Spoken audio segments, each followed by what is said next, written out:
Welcome on in. It's your boy G Bush back at it again. The Barbershop is back. We welcome you on in. We hope you had a great holiday. We hope everything is well. We hope you got all the presents Santa wanted to get to. And we'll actually break down a couple of a couple Christmas presents people was excited to get to a couple of days ago. So we're going to get to it at the barbershop. Get your coffee ready, get your tea ready, get your Gatorade, whatever preferably you do in the morning, and get ready for another great episode of G Bush and the Barbershop. So we got to get to something. It's been a tumultuous week. And what I wanted to do, I talked about this a little bit on Ultimate Browns.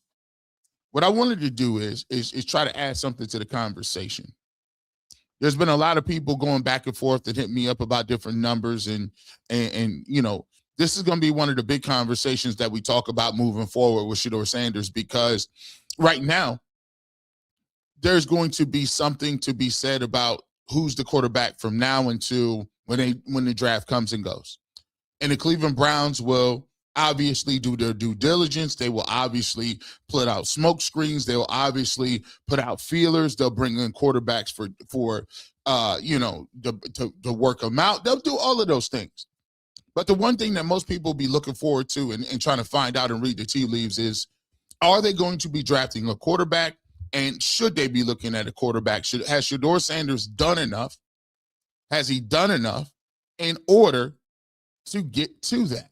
Has he done enough to not look at a quarterback? Obviously we got some of the playoff games coming up. Mendoza play, Dante Moore play. But one of the things that's going to be used to either bolster your argument for or against Sheduer Sanders is going to be statistical data. And the thing about statistical data is I'm not against stats. I'm not against information and data. Data and stats are just another tool to be used to make an informed decision. Those decisions that you make, you want all of the information. But analytics can't be the end-all be-all. There can't be a one metrics where it's a catch-all phrase where that just proves that you're great or you're terrible. You must take a bunch of different things. You must take a lot of different things going on, whether it's the eye test, the film work, analytics, the data, and taking around and examining the roster around you, coaching, development, all of these things, reps, repetitions, the system you're in. All these things must be taken into account when you're judging a quarterback. And so often nowadays we get people, we're boiling it down to one or two stats because we want the stats to say something to prove that we're correcting that. So I'm going to do something here that I kind of did on the Ultimate Browns, which is actually break down the scientific method and show you why statistics can be very misleading. While if you take one statistic, use it out of context, you're not going to be able to tell and have an opportunity to prove your point. We'll do that a little bit as well. Chase Daniel. Now, I said I went down, and if you were in the building, we did the film breakdown. I said I had a little something left for y'all. I did. Chase Daniel talked about what he thought from Sheduer Sanders.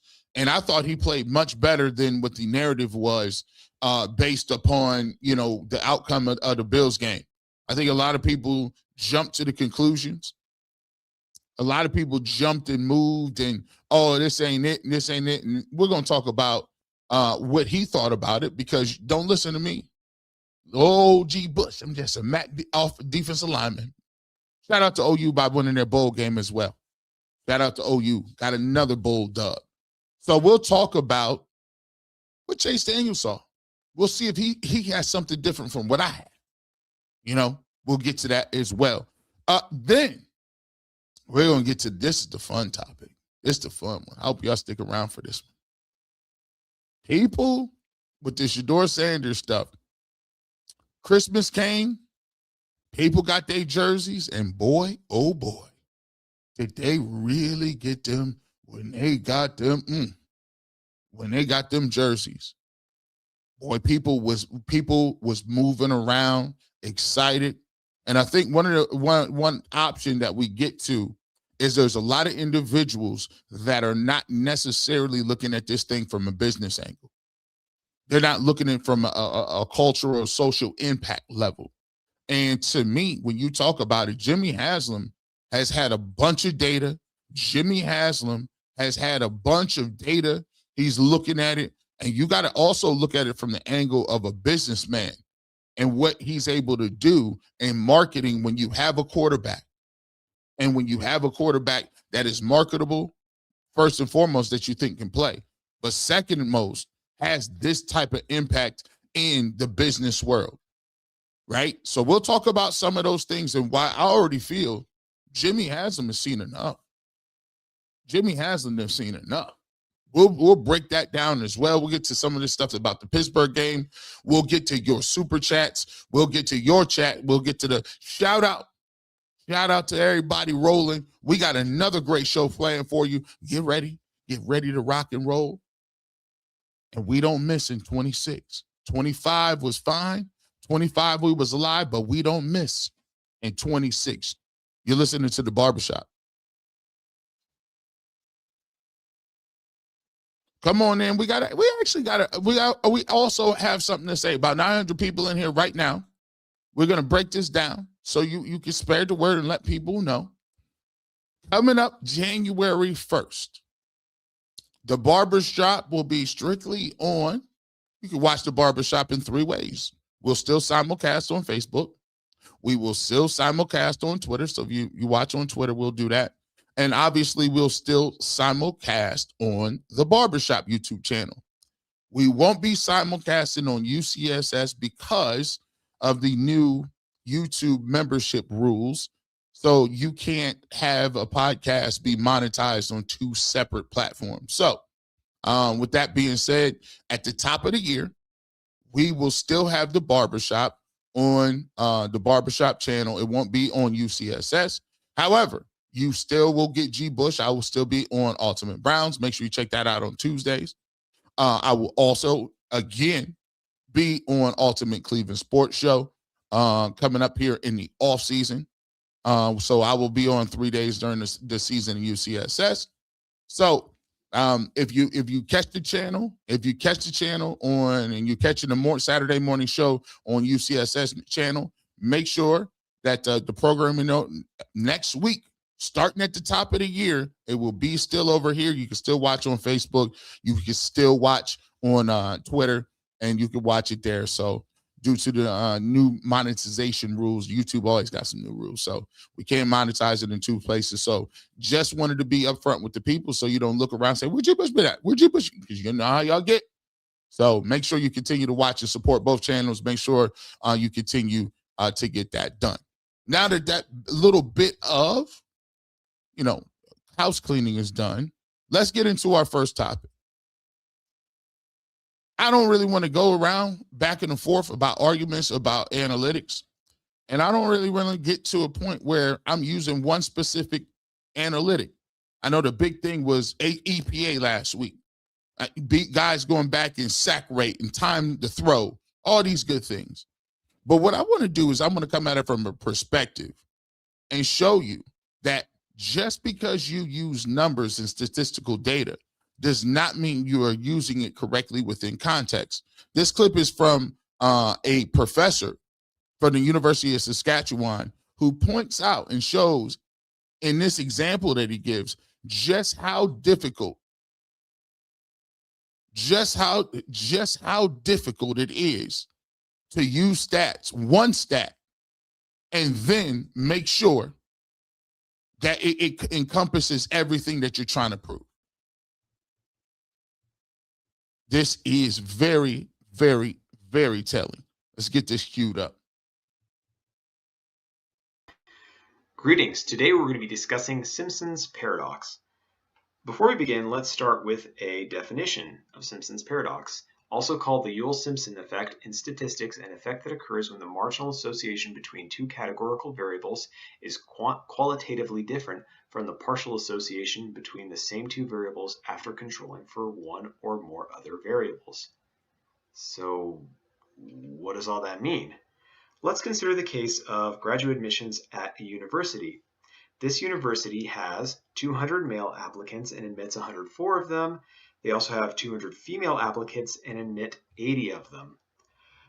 Wait, so 52% of the male students get in, but only 40% of the women are admitted? Is this a case of gender discrimination? Not quite. First, let's look at the graduate programs. There are four: education, nursing, engineering, and physics. Note how the women apply disproportionately higher to the first two, and men apply disproportionately higher to the second two. So I know this is Now, going fast. We got to stop it and bring this back. When you look at this and break it down, you got to realize that, again, what the professor is saying is you can look at that data and you can say that, oh, wow, why do men get in at a higher rate than women?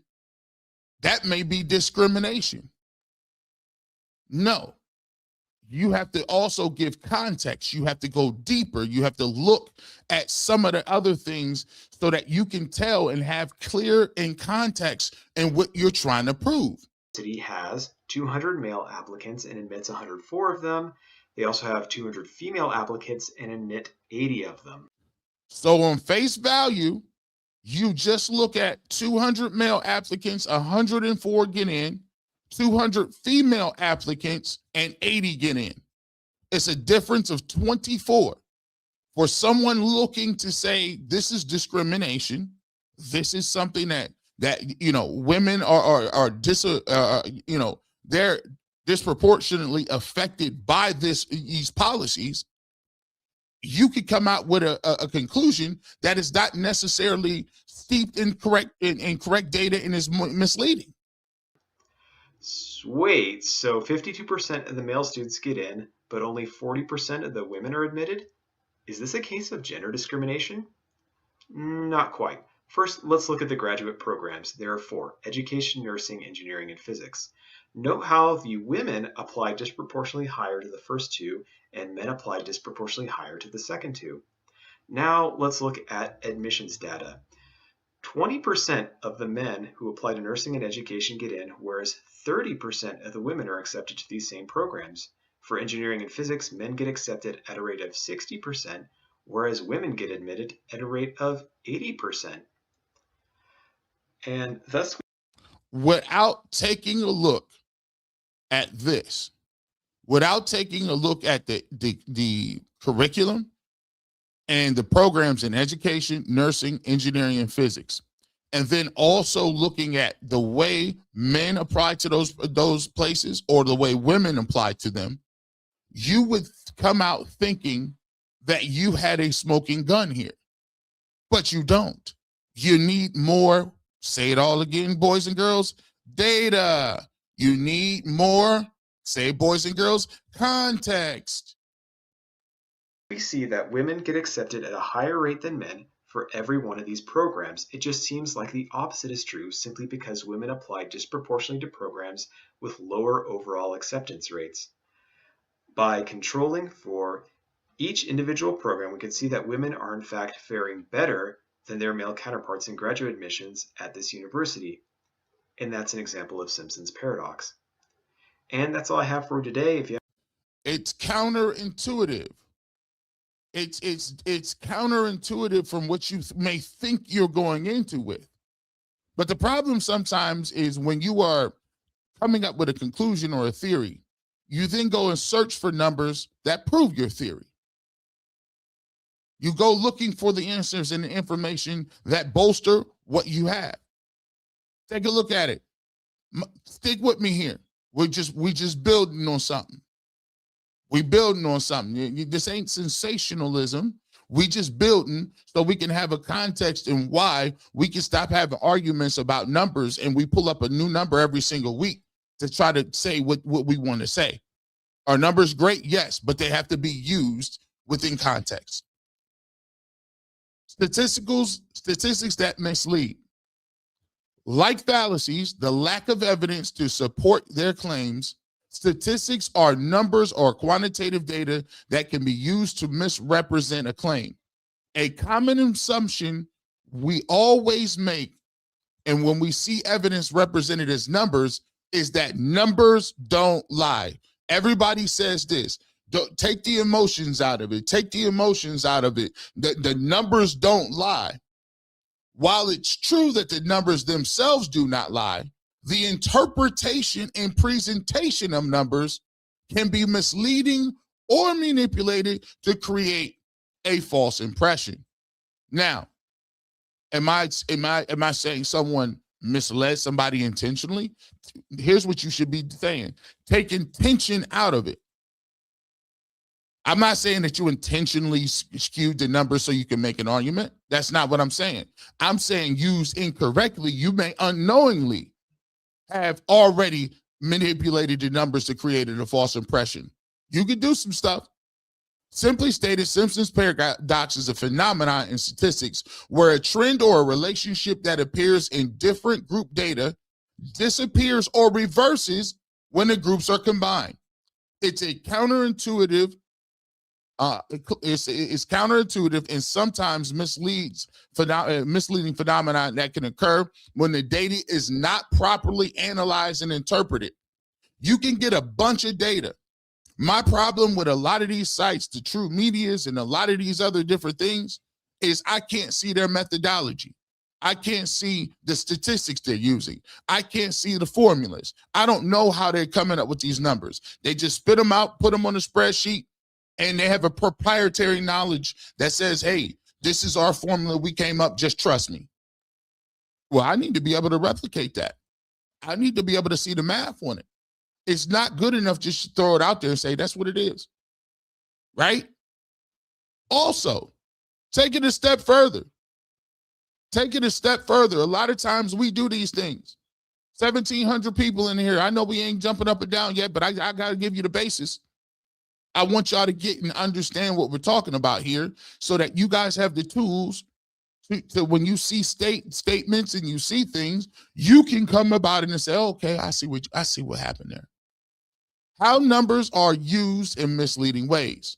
Misleading statistics is when numerical data is used in a way that distorts or misrepresents the true meaning or significance of the numbers.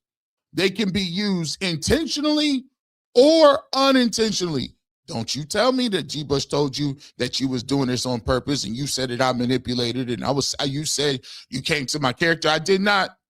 I'm just keeping it all funky right now. This is what it can be intentionally or unintentionally used to manipulate opinions, deceive people, or support a flawed argument. Here are a few examples of misleading statistics. This is from the University of Saskatchewan. This is all from their website, and this is some of the things in their statistic department that they talk about are the pitfalls of using data that is incorrectly analyzed. Cherry picking. This occurs when only the data points that support a particular viewpoint or conclusion are selected, ignoring or excluding contradictory data. Focusing only on favorable data may represent the true picture or trend. I'll give you a case in point. Use EPA. Quinshon Judkins, I think out of 49 running backs, 43 of them, he was 43rd out of 49. Now, we understand Quinshon Judkins is a really exciting, nice young running back, but using him and saying he's 43 out of 49 looks bad and looks flawed on your argument. Because what you take is say, oh, well, if Sheduer Sanders is 133 out of 133, and my argument is, yes, if you're looking at EPA, it has something to do with the roster around him. It has to do with his coach, has to do with the offensive line, who actually run box and pass block. And both of them are terrible. You then have to come, and there's a correlation between how bad Sheduer Sanders' EPA is and how bad the EPA of Quinshon Judkins is. So instead of mentioning where Quinshon Judkins is, we just talk about Sheduer Sanders because that piece of information about Judkins doesn't look good on your report. It doesn't look good for your data. By the way, I believe Kareem Hunt, who we've been told around here is on his last legs and was washed. I believe he was highest 10 in EPA. So you can't have it both ways. You can't use the eye test to say Kareem Hunt is washed, but then turn around and then not say, oh, Well, the EPA says he's pretty good. Nah, it's not the way it works. Correlation versus causation, drawing conclusions based solely on correlation, a statistical relationship between two variables, without establishing a cause and effect relationship, can be misleading. Just because two variables are associated does not mean one directly causes the other. Sample sizes. This is a huge one with Sheduer Sanders. Making sweeping generalizations based on a small sample size can lead to misleading conclusions. A small sample size may not be the representative of a larger population and can result in skewed or unreliable results. How could you compare quarterbacks in their first 5 games? The sample size is way too small. You can't take data and make a huge generalization. He's the worst quarterback in a generation, and it's 5 games, bro.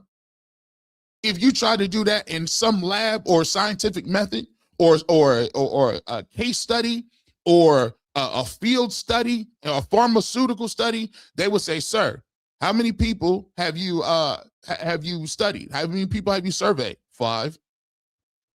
Sir, we can't use that data. Bias reviews. Surveys can be manipulated through misleading questions, bias sampling methods, or selective reporting of results to achieve a desired outcome. If the survey is not conducted in a fair, unbiased manner, the statistics derived can be misleading.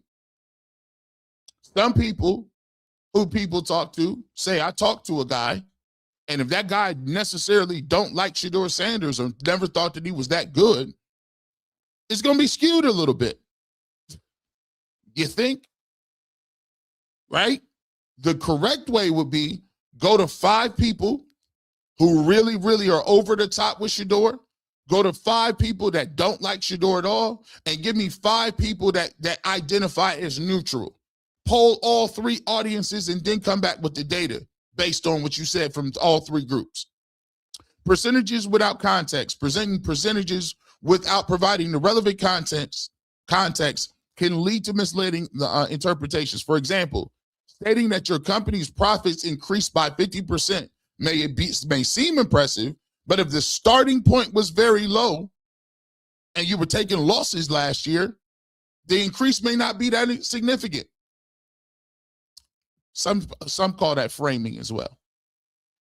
Percentage without context, we talked about that. And then cumulative probabilities. Misleading statistics can arise from misinterpreting cumulative probabilities. For instance, assuming that if a certain event has a 1 in 10 chance of occurring, it will definitely happen after 10 attempts.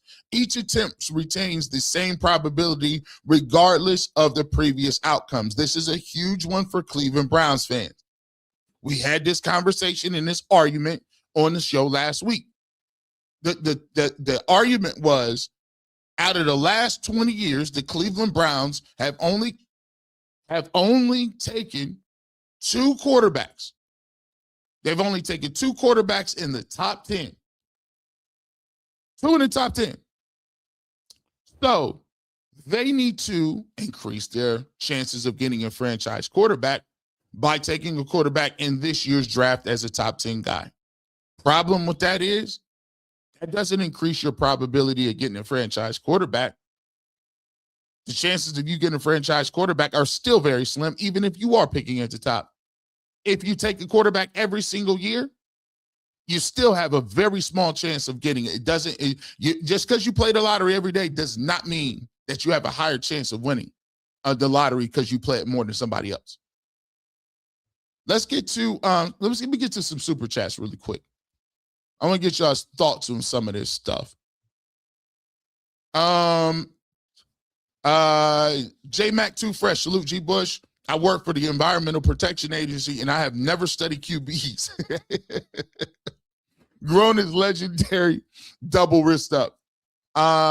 Miss Dookie, the Browns are one of the top richest franchise in the world at $5.15 billion in 2024 to $6.4 billion in 2025. The Sanders effect. He has lifted the organization. You stick around. We got something cooking for you. We're going to talk just about that, the impact of Sheduer Sanders economically, the stimulus package. We'll talk about that coming up here later on in the show. Great point, though. Kevin Stefanski clearly doesn't want Shedeur to win. All of a sudden, Fanning is now out. Who number 12 throwing to? Future Best Buy employees. Let me tell you this, Patrick Williams. There's a lot of people. This is another reason why I feel like cats be safer than what they think they is. After Quinshon Judkins got hurt, Andrew Barry's like, I ain't playing no games. Nah, Harold Fanning, you might sit. Go ahead, sit down. Go ahead and sit by me, big dog. Under no circumstances can you get your top playmaker injured on offense. We already got one of them injured playing in the game. That's how you know they didn't already made their decision on a lot of this stuff. People running around and trying to make believe that, oh, he still has a bunch to prove. No, he does not.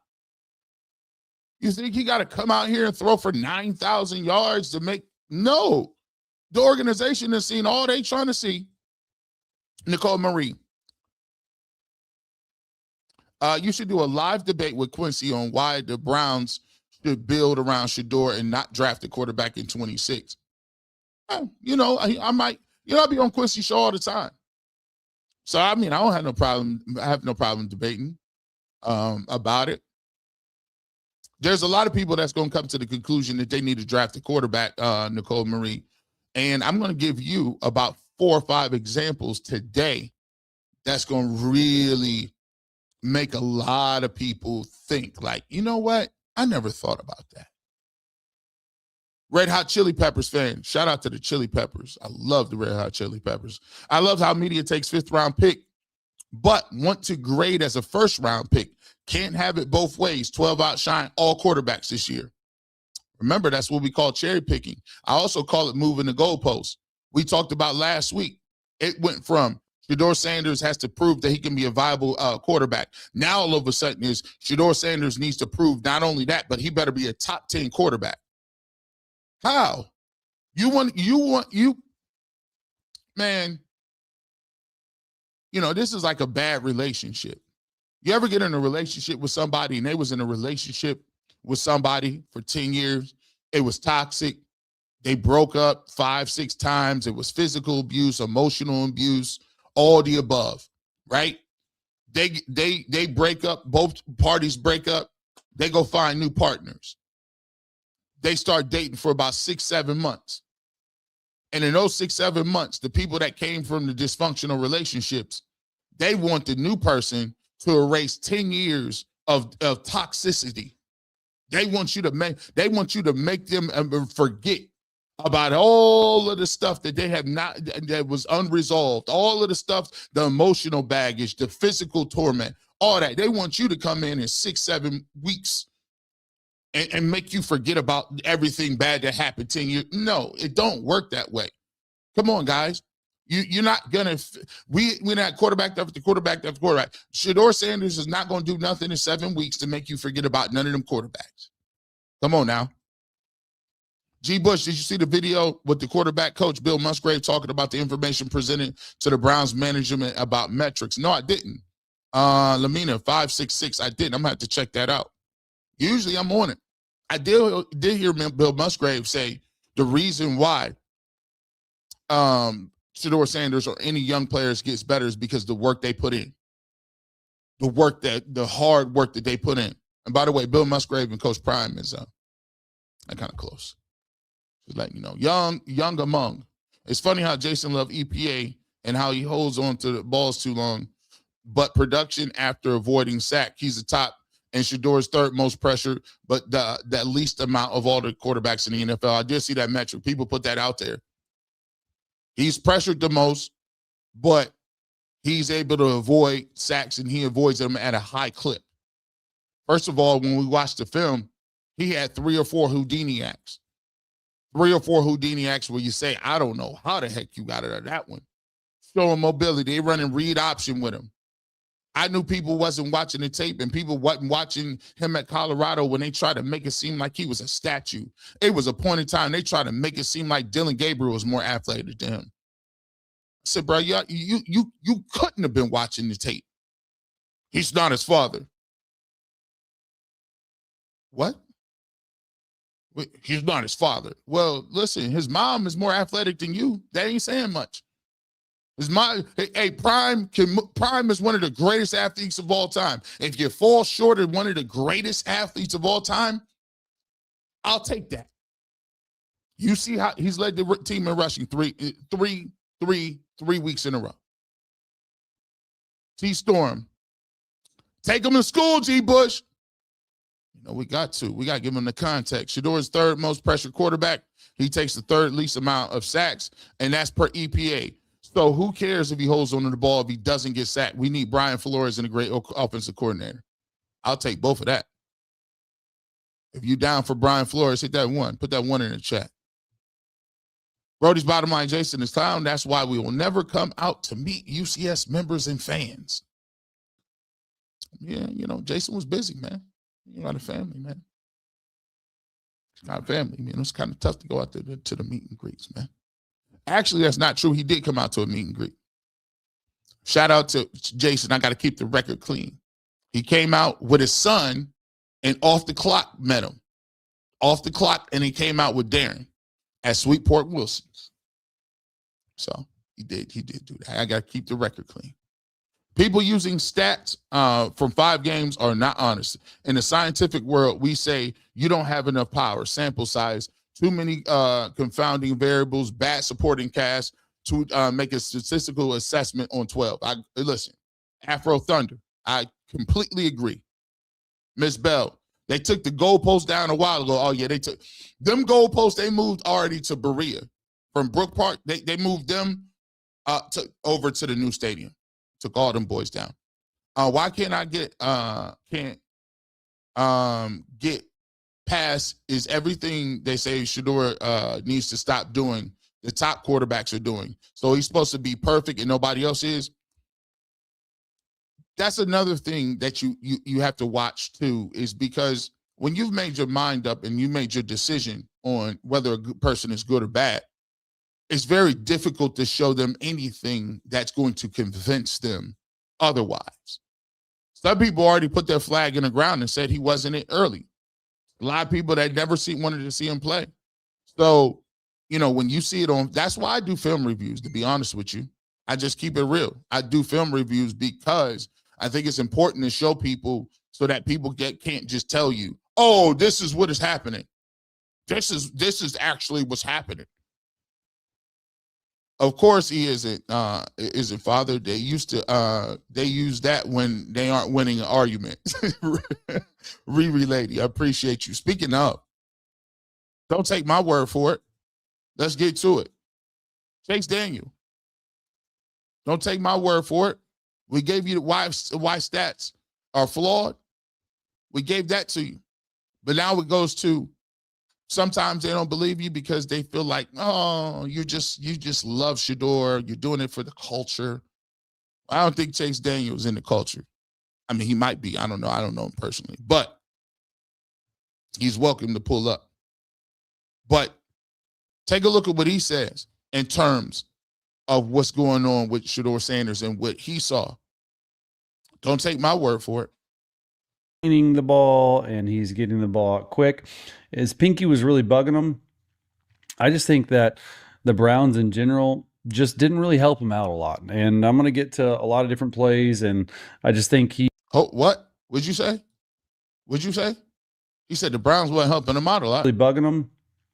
I just think that the Browns in general just didn't really help him out a lot. And I'm going to get to a lot of different plays, and I just think he played pretty well for the time being. And when you do that, and when you have certain things that you need to get to play well, it just just sometimes doesn't look too good. Here's what I love though, a little misdirection here. You have this reverse, Shedeur is handing it off, and I just want you to watch Shedeur on the block Thought it was awesome, right? He's out there leading it. They actually come back to this play later in the game. Shedeur does the same thing, but just sort of, hey, get in the way. Called a butt block, man. And it sort of springs this guy, and everyone around him's watching. The 10 guys on the offensive side, the 11 guys on the defensive side. And we talked about this. And the reason I brought this up before was the fact that Chase Daniels brought that up is because we talked about it on the show a little bit. And that's the same block that Drake May made. That's the same block that Drake May made. And people made a big deal out of it. It was a great block. And I want my guy to be doing some of those things. And guess what? That was an excellent block that springed him. That was an excellent block that spring that play. And it's one of those things that goes to show you that we give credit for some of those things. We give credit to other people like it's like the most mind-blowing thing that I've ever seen in my life. But then, Shedeur does some of those same things. And if you want, you could go check out. Some of the rest of the review. You can check it out on YouTube. We can't play a bunch of it due to the copyright stuff. So if you, and shout out to them, it's courtesy of Chase Daniels, by the way. But these are things that they're doing every week. He's doing the same things that people are getting credit for. By the way, Drake May just threw for 300 yards. Shedeur did that in the first 4 games, right? Shedeur did that in the first 4 games. So there's a lot of stuff that he's doing. He's doing a lot of stuff. And it's just like when we talk about it, it's like, oh, no, that never happened. If you're going to talk about the data, if you're going to talk about stats, well, you got to talk about the record books too. You got to talk about all of it. But the thing that I got to get to, and I think is very, very important, is that I already believe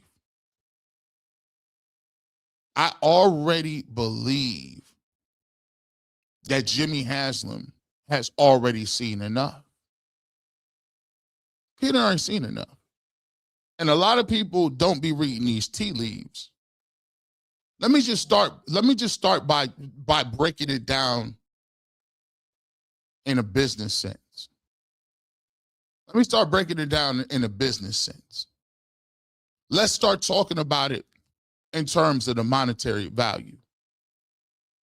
First and foremost, Mary Kay Cabot. Via BrownsNation.com. Deshaun Watson reportedly won't be going anywhere in 2026. As for whether or not he'll be on the team next season, it seems a foregone conclusion that he will be. That's Mary Kay Cabot on Deshaun Watson being back with the Cleveland Browns. He went on to go for another platform. On another platform on 92.3 The Fan and explain why Deshaun Watson would be back. And the reason I'm going down this line of questioning jurors in my case to make the case for why Sheduer Sanders has already been picked as the quarterback in 26, I give you Exhibit A. The people who want a quarterback in 26 have to already make the moves to adjust the roster to even have it be at a place where that's acceptable. What do you mean by this? In order for you to even set up on how you're going to get a quarterback, you must first dismantle the quarterback room that you have. See, the problem is whoever you draft, if the Cleveland Browns believe Kevin Stefanski was the problem and why quarterbacks don't succeed, there may be a chance that the Kevin Stefanski or Andrew Berry or whoever's still in charge, they believe that the problem wasn't Deshaun Watson. It was Kevin Stefanski. They may have made the decision that the offense was so bad that none of the quarterbacks looked good in it. So in order for you to even get to a point where you can sell us that you should take a quarterback in 26, you first have to dismantle the current quarterback room that we currently have. And that's why we was talking on Thursday. And I said, what do you mean? I think Bull told me. Bull said, if it was me, I would get rid of the whole quarterback room. I looked around and said, what? How could you get rid of? I was confused. I said, what do you mean you're going to get rid of the whole quarterback room? I get rid of all of them. So you meaning to tell me just so you never cut your nose off despite your face? Why would you make a rash decision like that? They even advocated for cutting Dillon Gabriel. I said, hold on, guys. Guys, hold on. Dillon Gabriel is not a starting quarterback. We know that. But you telling me that Dillon Gabriel can't be a third-string quarterback? Why would you cut a third-string quarterback that you invested a third-round pick in? You would then either trade or get rid of a fifth-round pick quarterback who just so happens to be one of the most famous people in the world who's also thrown for 300 yards in a game in like 5 games. And then take an $80 million cap hit on a quarterback that you can't trade.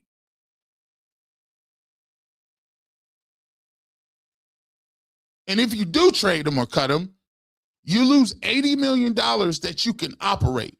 When asked why you would do that, he said, because Deshaun Watson was a mistake. And good teams get rid of bad mistakes.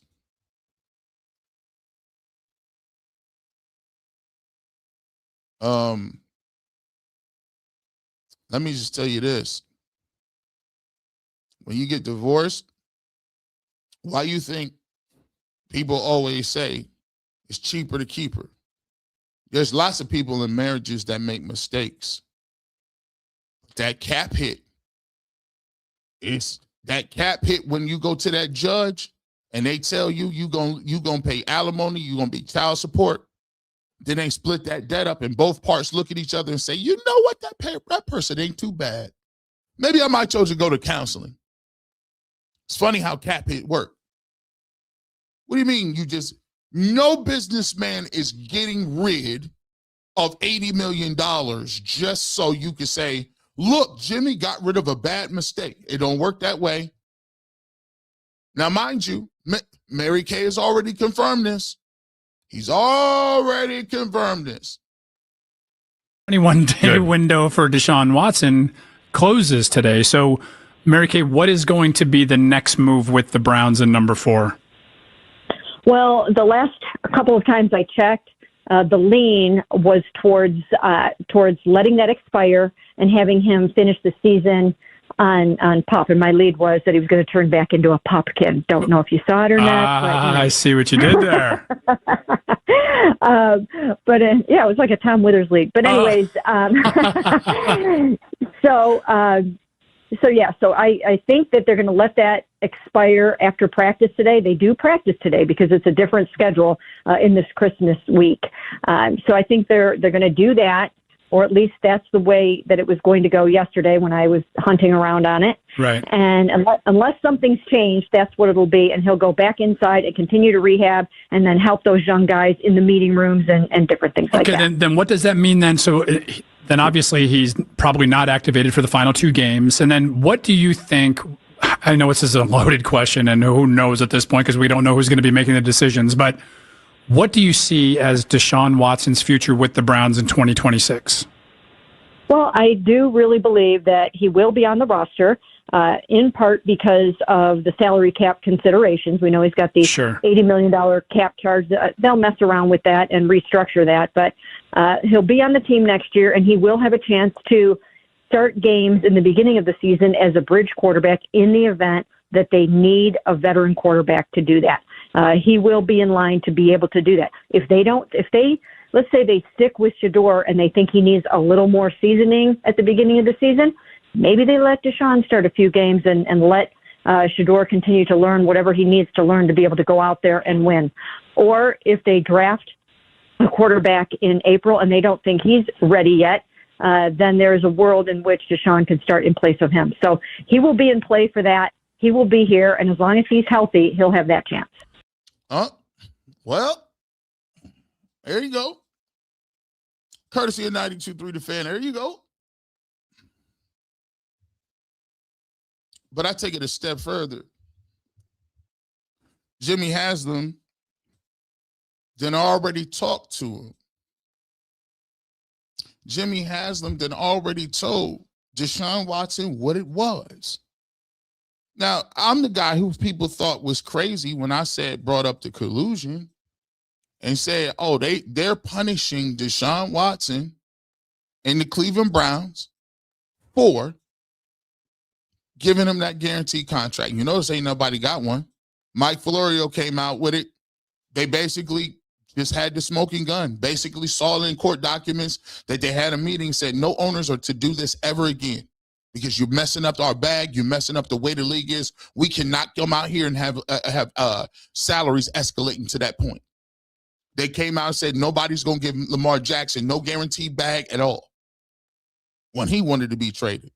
They told Deshaun Watson, hey, listen, you saw all these redemption stories around the league, the Sam Darnold stories, the Baker Mayfield stories, Geno Smith before he fell off this year. If you come out, they gave him an opportunity to activate him off the PUP list, right? He got 21 days to practice. That was a good faith measure. See, I told you. Listen, we're going to give you a shot. We rolling with Shedeur. We want to see how well you mesh with Shedeur. Y'all get together. And went back and forth, told Shedeur. Shedeur said, I ain't got no problem. I'm Watson, cool. We cool. Ain't no problem. Why you think that they had Deshaun Watson being on the sideline and every time against the Raiders, Deshaun Watson was coming off meeting Sheduer Sanders? You know why? Because it won't work that way with Dylan Gabriel and Sheduer Sanders. They both young players. Why would I be going to Dylan? He don't know what he's looking at either. Do you think that was not orchestrated? See, you guys just got to read it. Maybe I'm just talking to a couple. Y'all got to read the tea leaves, man. And give your boy some credit. Where have I been wrong? When did I lead you astray? Huh? What is my track record on this thing? You thought it was a coincidence that Deshaun Watson was working heavily?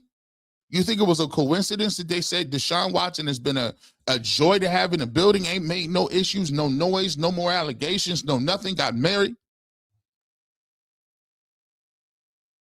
So when people is talking about trading and cutting them just to cut them, you're not thinking like a businessman. Deshaun Watson will get an opportunity elsewhere. By the way, why would I trade somebody that I don't even know if the next guy is better than? Number two, if they've already told you they're not trading Deshaun Watson, let's hypothetically say, okay, well, Shedeur. What if they want to go get Mendoza? Let me tell you something right now. I'm going to tell you something right now. There ain't no guarantee in a quarterback battle that a new coach comes in and Mendoza is better than Deshaun Watson.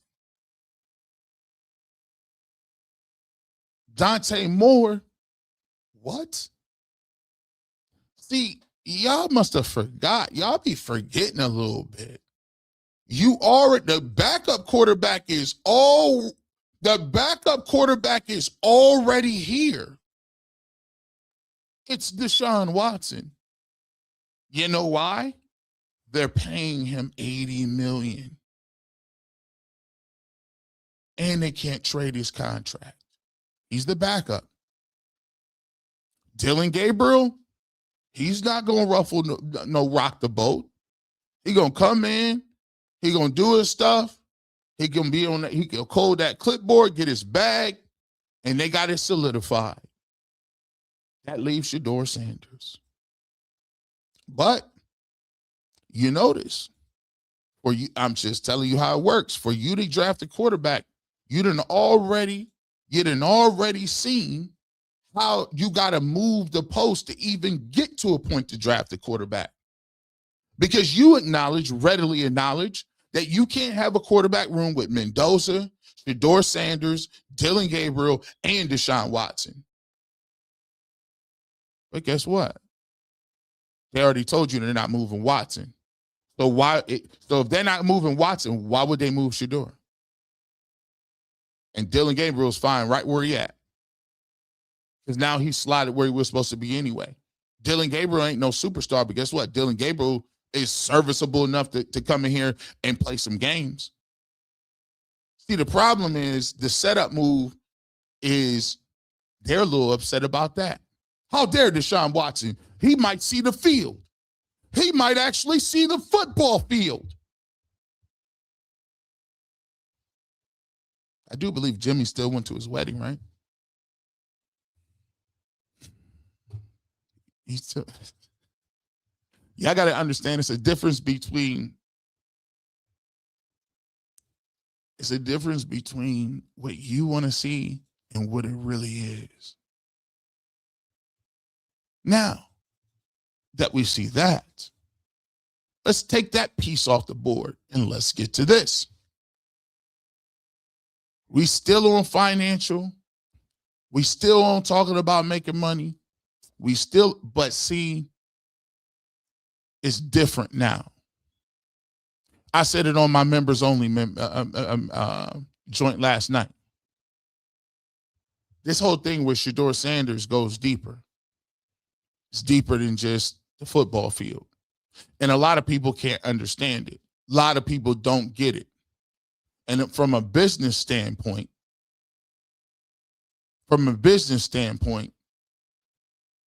why would you have a guy, think about it like this, a guy who has already broke some records.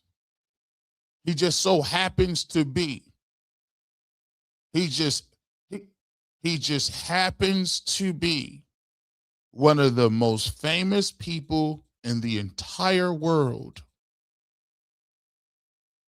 And he just threw for 360 yards, and you saw it with your own two eyes. He just so happens to be sold the most jerseys of all time. And he's a 5th round pick, and he's cheap.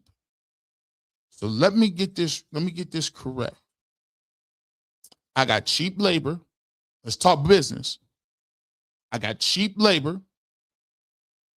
I got a product that the entire world can't get enough of. And I have him under control at a cheap rate for 4 years. Why would I trade, cut, get rid of a person like that? And this guy transcends not local. This guy is not local. This guy is bringing fan bases from here. It's NBA players talking about him. It's rappers. It's Jamie Foxx. It's D Wade. It's Cam Newton. And you people don't see it. Why would any billionaire businessman that's trying to build a stadium, that wants to take over as the next Jerry Jones, why would he give that up? Oh, and by the way, you didn't see him dapping up Prime? You thought it was a coincidence that well-off media caught him and Prime? What's up? How you doing? You thought it was a coincidence that you didn't see Prime at the game in the press box. You think Prime is coming here just to see him audition? I ain't seen no people on the football field in a long time. If there was some strife, if they had a problem, Coach Prime wouldn't be on the sidelines, would he? He on the sideline taking photos, taking pictures, comfortable, feet kicked up. He even brought his girlfriend to the show. See, y'all don't read the tea leaves enough. Stop listening to your boy. I'll connect the dots for you. Y'all want some more dots?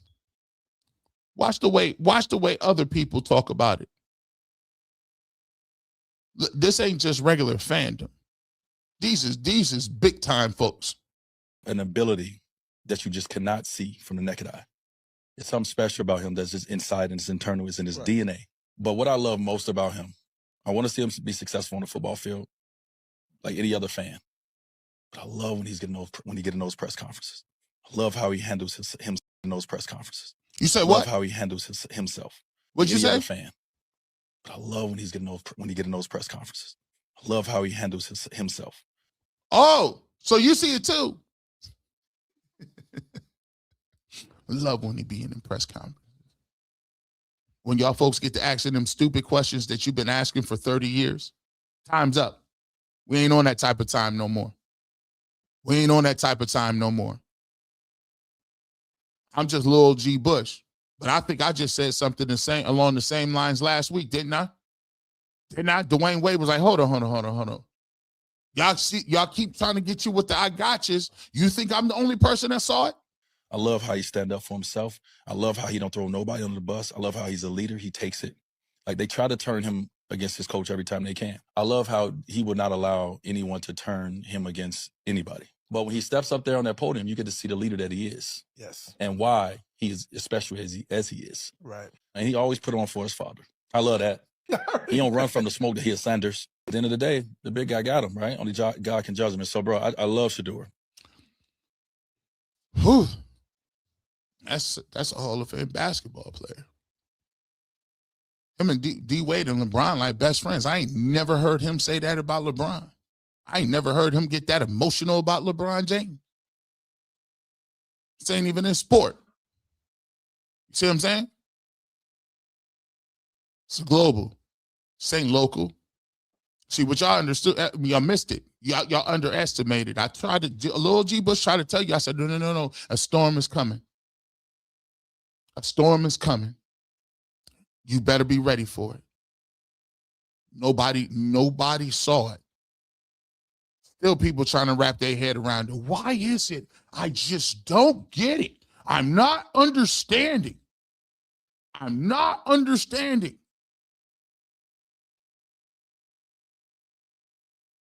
First and foremost, it's bigger than that. Do you think Mendoza or Dante Moore can sell out a stadium with the PSL licenses for 100,000? You think Dante Moore can sell out a venue? If the Cleveland Browns have already made the calculus, if we wrap our arms around this guy, if we wrap our arms around this guy, we just got a brand new fan base. You guys don't get to play. I got to put it in subtitles for you or something? Slow it down.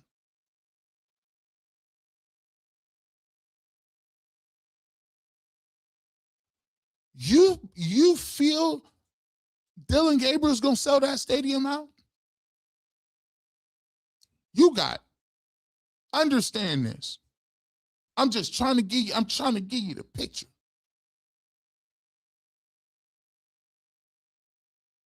I'm just trying to give you the picture.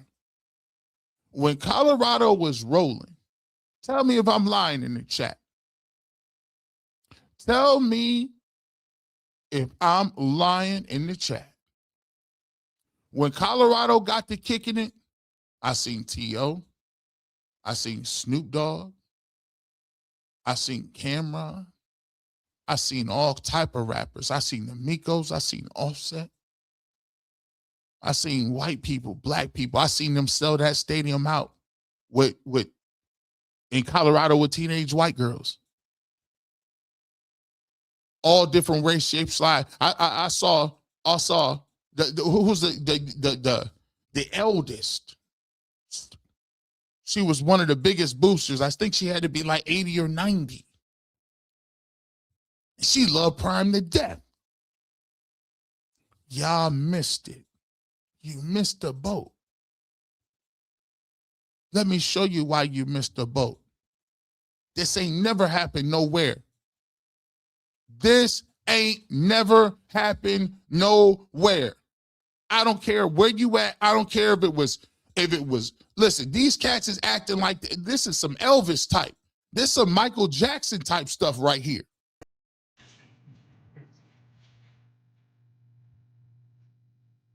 Are you gonna finish opening?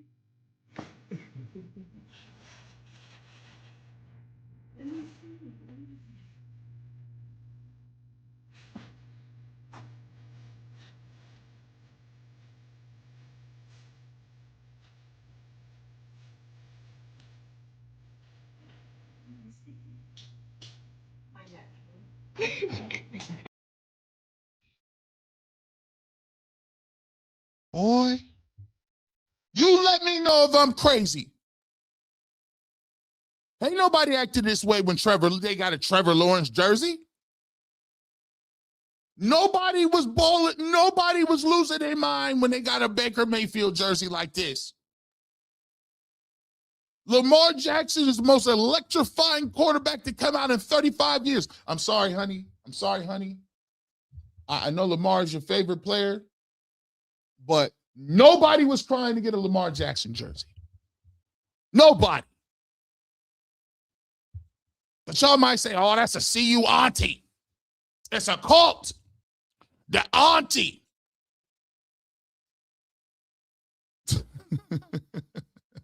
It was the CU auntie.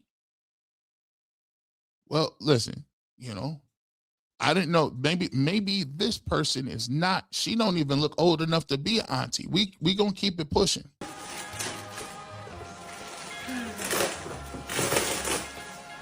Wait, whose jersey? Is this the Shedeur jersey? Oh! Oh! Let's go! I'm Browns only for Shedeur. This man, this is just a great man right here. What? These people don't even know where Cleveland is. These people don't even know what it is. Where's the Browns? Ain't nobody buying no Browns jersey. Boy, maybe it's just the women. Maybe it was just the women that was sweating Shedeur. It was just the women that was out here. Huh? Maybe it was. Nah, I doubt it. I doubt it. My boy. Yo, get out of here. Yo. She got you. The Shedeur jersey. The new Cleveland. Yo. The new Cleveland. This man didn't even know that the Browns was a team. He said, I got the new Cleveland.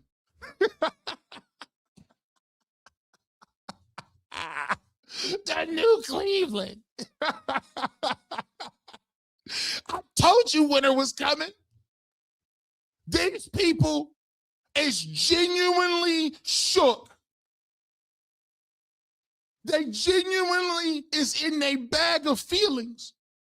Moved by the 12 jersey. Now, you know how I feel. I can't wear. I wear my own jersey. I can't do that. That's a little too close for me. But am I lying? You tell me. Put me a 1 in the chat if you've ever seen some stuff like this. This some old Elvis stuff. This some old Michael Jackson stuff. This some Beyonce stuff. These is grown people with jobs, 9 to 5s. Talk about I got that new Cleveland. What's a new Cleveland? Bring it back. My boy. Yo, get out of here. Yo. She got you. She got you. The Shedeur jersey. The new Cleveland. Good job. Yo. I'm about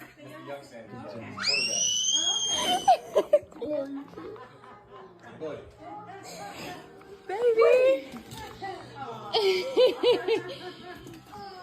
Wow. That's nice. That man got a whole job. That man worked third shift. That man worked third shift. This is his first year and the family get together.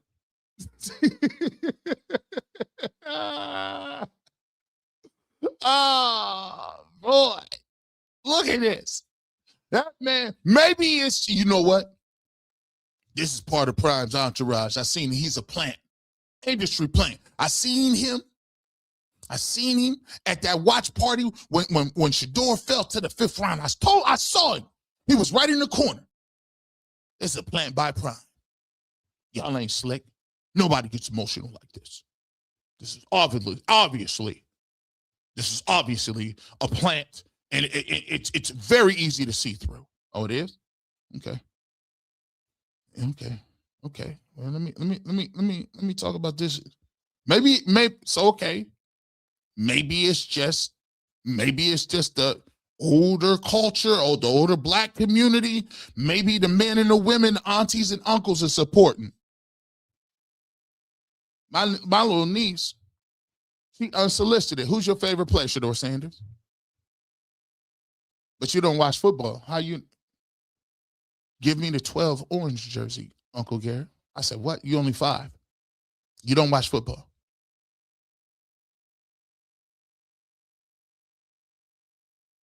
Let's get to it. Maybe it's the older folks. Psych.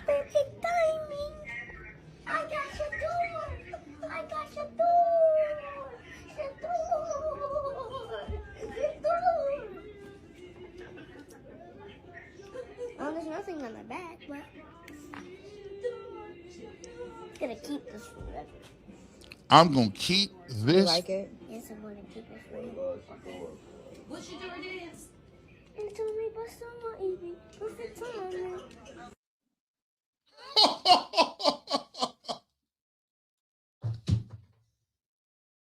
It's over. It's over. Somebody's swinging. I can't believe it. Oh, the little babies are singing it. This is crazy. I have never seen nothing like this in my ever life. Tell me. Tell me. Can somebody, if you've seen this before, if you've seen this before and you just think I'm just capping, put a 2 in the chat. If I'm capping and these is all plants, this is all created by the Browns, the NFL, this is a movement. He said, what he be doing? He told me bust down my AP. Listen, they don't even know what the order mark. This is wild. It cannot be denied poetically, Pen. It can't. The movement is global. It's global. Little man, I gotta go. I'm dropping a bomb. Bring that back like Flex. Drop a bomb and bring this back, Flex. And get to the Flex Hogan. New York City, Canada, Ohio, Toledo, Youngstown, Columbus, Cincinnati, Akron, Medina, Strongsville, Ashtabula, Lorraine, Pepper Pike. Let's get it. Perfect timing. Perfect timing. I got Shedeur. He just spazzed out right there. Shedeur. He just spazzed out. Caught the ghost. Well, there's nothing on my back, but it's gonna keep this forever. You like it? Yes, I'm gonna keep it forever. What Shedeur dance? And told me about someone eating. Perfect timing. He might have actually been in the studio when that was made. He got the voice and everything. Even this was an industry plant. That speaks even more about how powerful this is, even if it was. So, okay, G. Bush. We understand the black community is behind Sheduer Sanders. We get it. The culture loves him. We understand. We get it. We understand. Even the small, the young, the old, I get it. But what about this, though? What? My man is going, he got to shift. He over the road. Bev Skid says, hey, G. Bush, what does bust down my AP mean? I gather AP is an expensive watch. It's an Audemars. And basically when you bust something down, that means when you get a regular watch like a Rolex or expensive watch, a Hublot, a Richard Mille, Audemars, when you get it, those watches are very expensive and they usually appreciate with time. They're like collector pieces. So, but what people started doing in the hip hop culture is instead of having it plain, and they call them plain Janes, like, what I'm saying, most people that's businessmen, they'll wear a Rolex, but they don't want no crazy diamonds or nothing in it. You know what I'm saying? It's just it's plain Jane. They don't want nothing else in it. But when you bust it down, you take diamonds and you just put it and flood it on the watch. You know what I'm saying? You take diamonds in post. They put the diamonds in the face. They put the diamonds in the timepiece and the dial. So that's called busting down that watch. So, you know what I'm saying? You bust it down. You know what I'm saying? So that's what it is. My boy finishing off the season, a full JV team at his point. But you know what? My man got it. This ain't just regular. It's a phenomenon, bro. Man, you know what? Okay, that's just one. You can't find no more. You can't find no more. This is my favorite one. It's my favorite one right here. Yep, there it is. This is my favorite one. Fast break. And yes, we got it. And now we got ESPN 2K4. This is the final year. We got a class.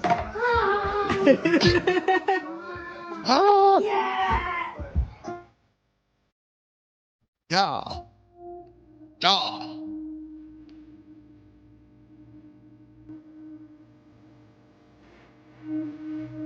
Hey, go on.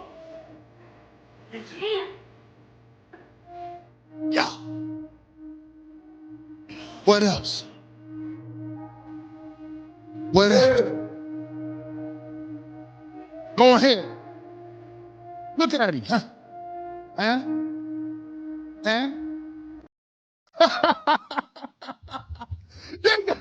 I didn't put it up on the kids' bop. The kids' bop. Kids' bop 9. Featuring Sheduer Sanders. Hey, go on.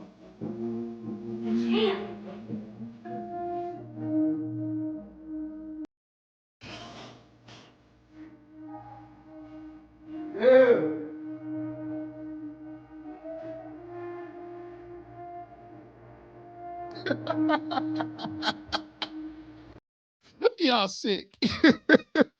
Kids Bop 9 featuring Taylor Swift. Shake It Off. And Sheduer Sanders. Woo! So, as you guys all see, you know, if you are a businessman, and as I put these all together, and people are just giving me data, just walking me the data, walking me the data, I'm going to take a look at the data and say, okay, this kid's been Googled how many times? Dang. How many jerseys he sell? Dang. How much it cost me to get him? Well, it's free, sir. Where's his jersey sales? Oh, it's number one. Where is he getting Googled? He's top 3 in the world right now. Does he have a salary cap hit? No, he makes about $500,000, which is about 70 times less than your backup quarterback.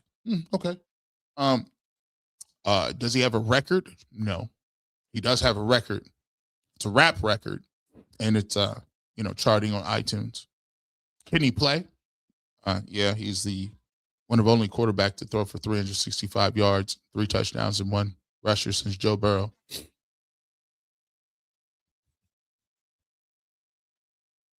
Where did pre-draft evaluators have him? Well, they said he was probably first, early second at the latest. Does he have a global fan base? Yes. What kind of global fan base?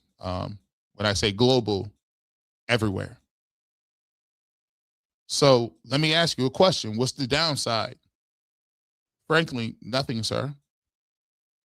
All the data points to why would you not let him play in 2026? Are you going to make more money off Fernando Mendoza? No. Are you going to have more wins? No. Is you going to have more notoriety? No. Well, it seems like a pretty easy decision, doesn't it? Maybe it seemed that way to me, because seems like Memphis, Tennessee is on board. Dallas, Texas is in the building. Santa Fe, New Mexico. Des Moines, Iowa. Charlotte and Raleigh is on in North Carolina. Shout out to Columbia, South Carolina. Chattanooga, Tennessee. Got fans there too. Boy, shout out to Dearborn, Michigan. Champaign, Illinois. Cooking. Little Rock, Arkansas. They rocking and rolling in Orlando. We ain't even talk about the ATL or Chicago or LA or Miami. We got them on lock. We cool with them. We got boys in Montana. Bismarck, North Dakota is cooking. Cheyenne. South Carolina. San Diego. Nevada. What are we talking about? Oklahoma. Kansas City. Minnesota's in the building. Shout out to the Twin Cities. What are we talking about here, people? Huh?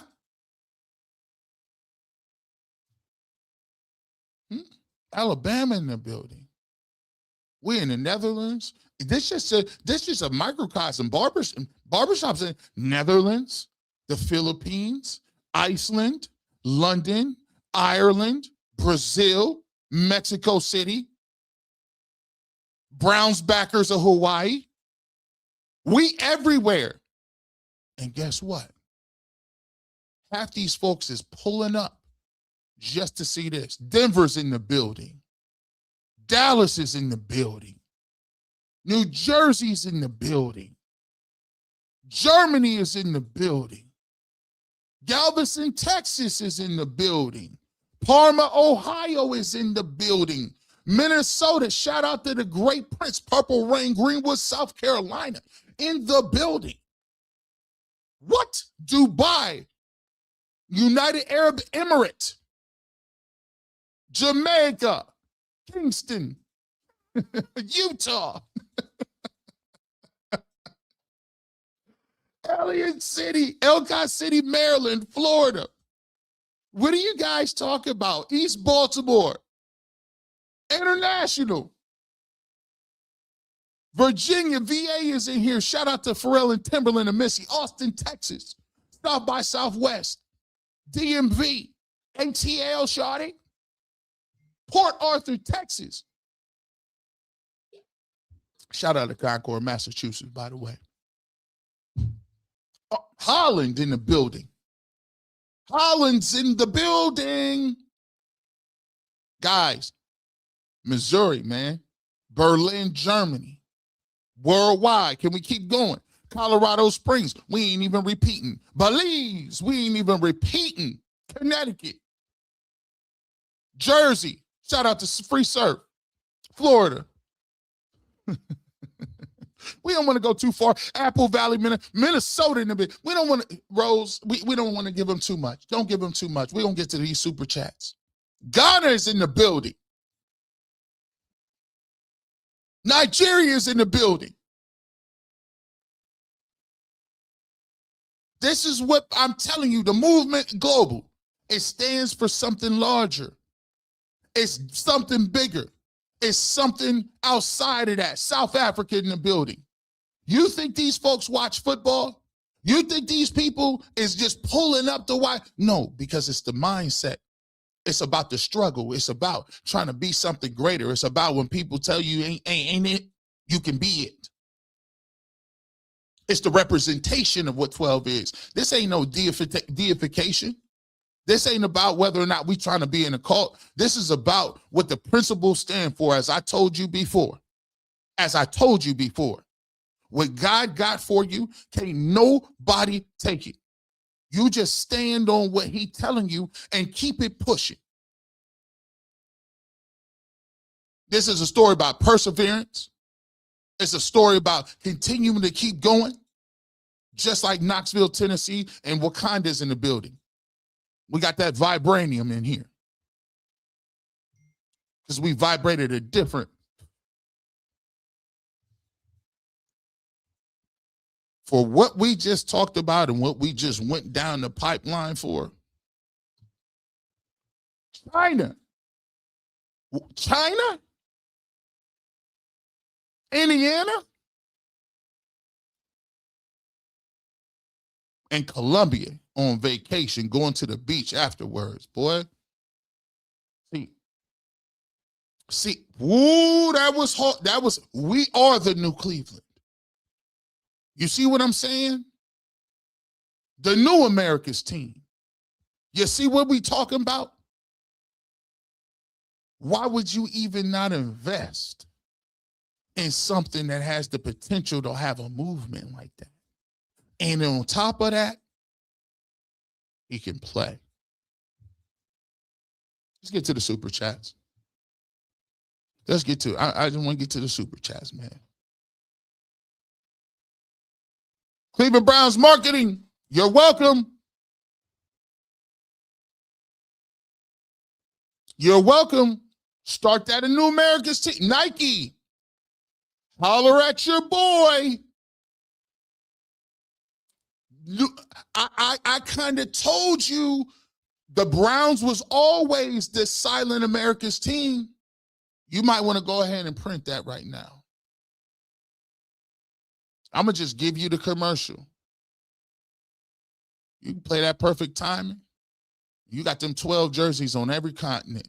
South Africa, China, Australia, Canada, North America, Europe. All different races, shapes, and sizes of people. It's about the perfect timing. You just make sure you be ready when that time comes. Holler at your boy. I got a degree in marketing. You should holler out. I get y'all together. I'm just playing. Unless you're going to do it. Let's get to your comments, man. Let's get to your super chats. Let's see.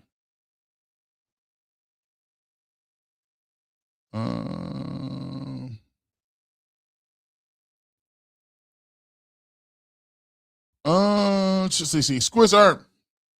Jason is most fraudulent, non-biased media personality. He doesn't even hide his contempt for Shedeur. And what's sad is not even about football. Carthel Granison. We appreciate you, my guy. We appreciate the super chat. We appreciate that always. And thank you for supporting the show. Riri Land attack on 12 fan base is also crazy as why he's a problem, but they never attack the anti-12 base as a problem. I've always said this too, man. I don't agree with that, man. I don't agree with the whole it's his fan base. What are you talking about, bro? People just always have fans. People are going to have people support him. This is part of the game. That's not his fans are the problem. What? I'm not worried about no fans. I'm worried about what he do in a football field. Like, that's one of the reasons we have film reviews. I think sometimes they get mad because his fan base is going to support him and say what they're going to say. Well, if you don't agree with that, stand on business. If you don't agree, why that hurt your feelings? When I said Baker Mayfield wasn't playing good, everybody didn't agree with me, but you never had me out here talking about, oh my gosh, the Baker bros are coming for me. When Deshaun Watson wasn't no good, people kept saying, G. Bush, I thought he was getting 4,500. Okay, cool. He didn't get 4,500. I didn't say people is coming for me. When people like Stefanski and I say Stefanski should have been gone 3 years ago, you think everybody was happy with me? No. It's part of sports talk. You can't blame somebody's fan base because you're emotional because of what you said. We're supposed to be journalists and media members who stand on what we say, right? That's part of the job. Why everybody can't do this job. Third most pressures at Aunt Fonzo. Third most pressures, least sacks in those pressures, but doesn't know when he's hot and can't flip protections. That sense ain't common.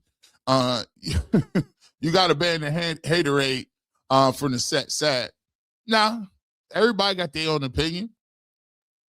Man, we ain't got to ban nothing. That's just part of it. Look, I'm down for this discourse. Like somebody said earlier, hey, man, you should go debate Quincy on something. I ain't got no problem with that. People debate in presidential debates, senator debates, it's part of it. We go debate, we shake their hand, and we leave afterwards. We ain't all going to agree on nothing. I don't have to ban nobody. Matter of fact, I want as many different diverse opinions as I could get to. I just stand on what I said. That's it. I prove you said that. I go and show and prove where I'm going to show you every single time that he flipped the protection. I'm going to show you every single time that he threw a tight throw. And we showed that on the film review. But I appreciate your super chat. I get your sentiment. Sometimes you can agree to disagree.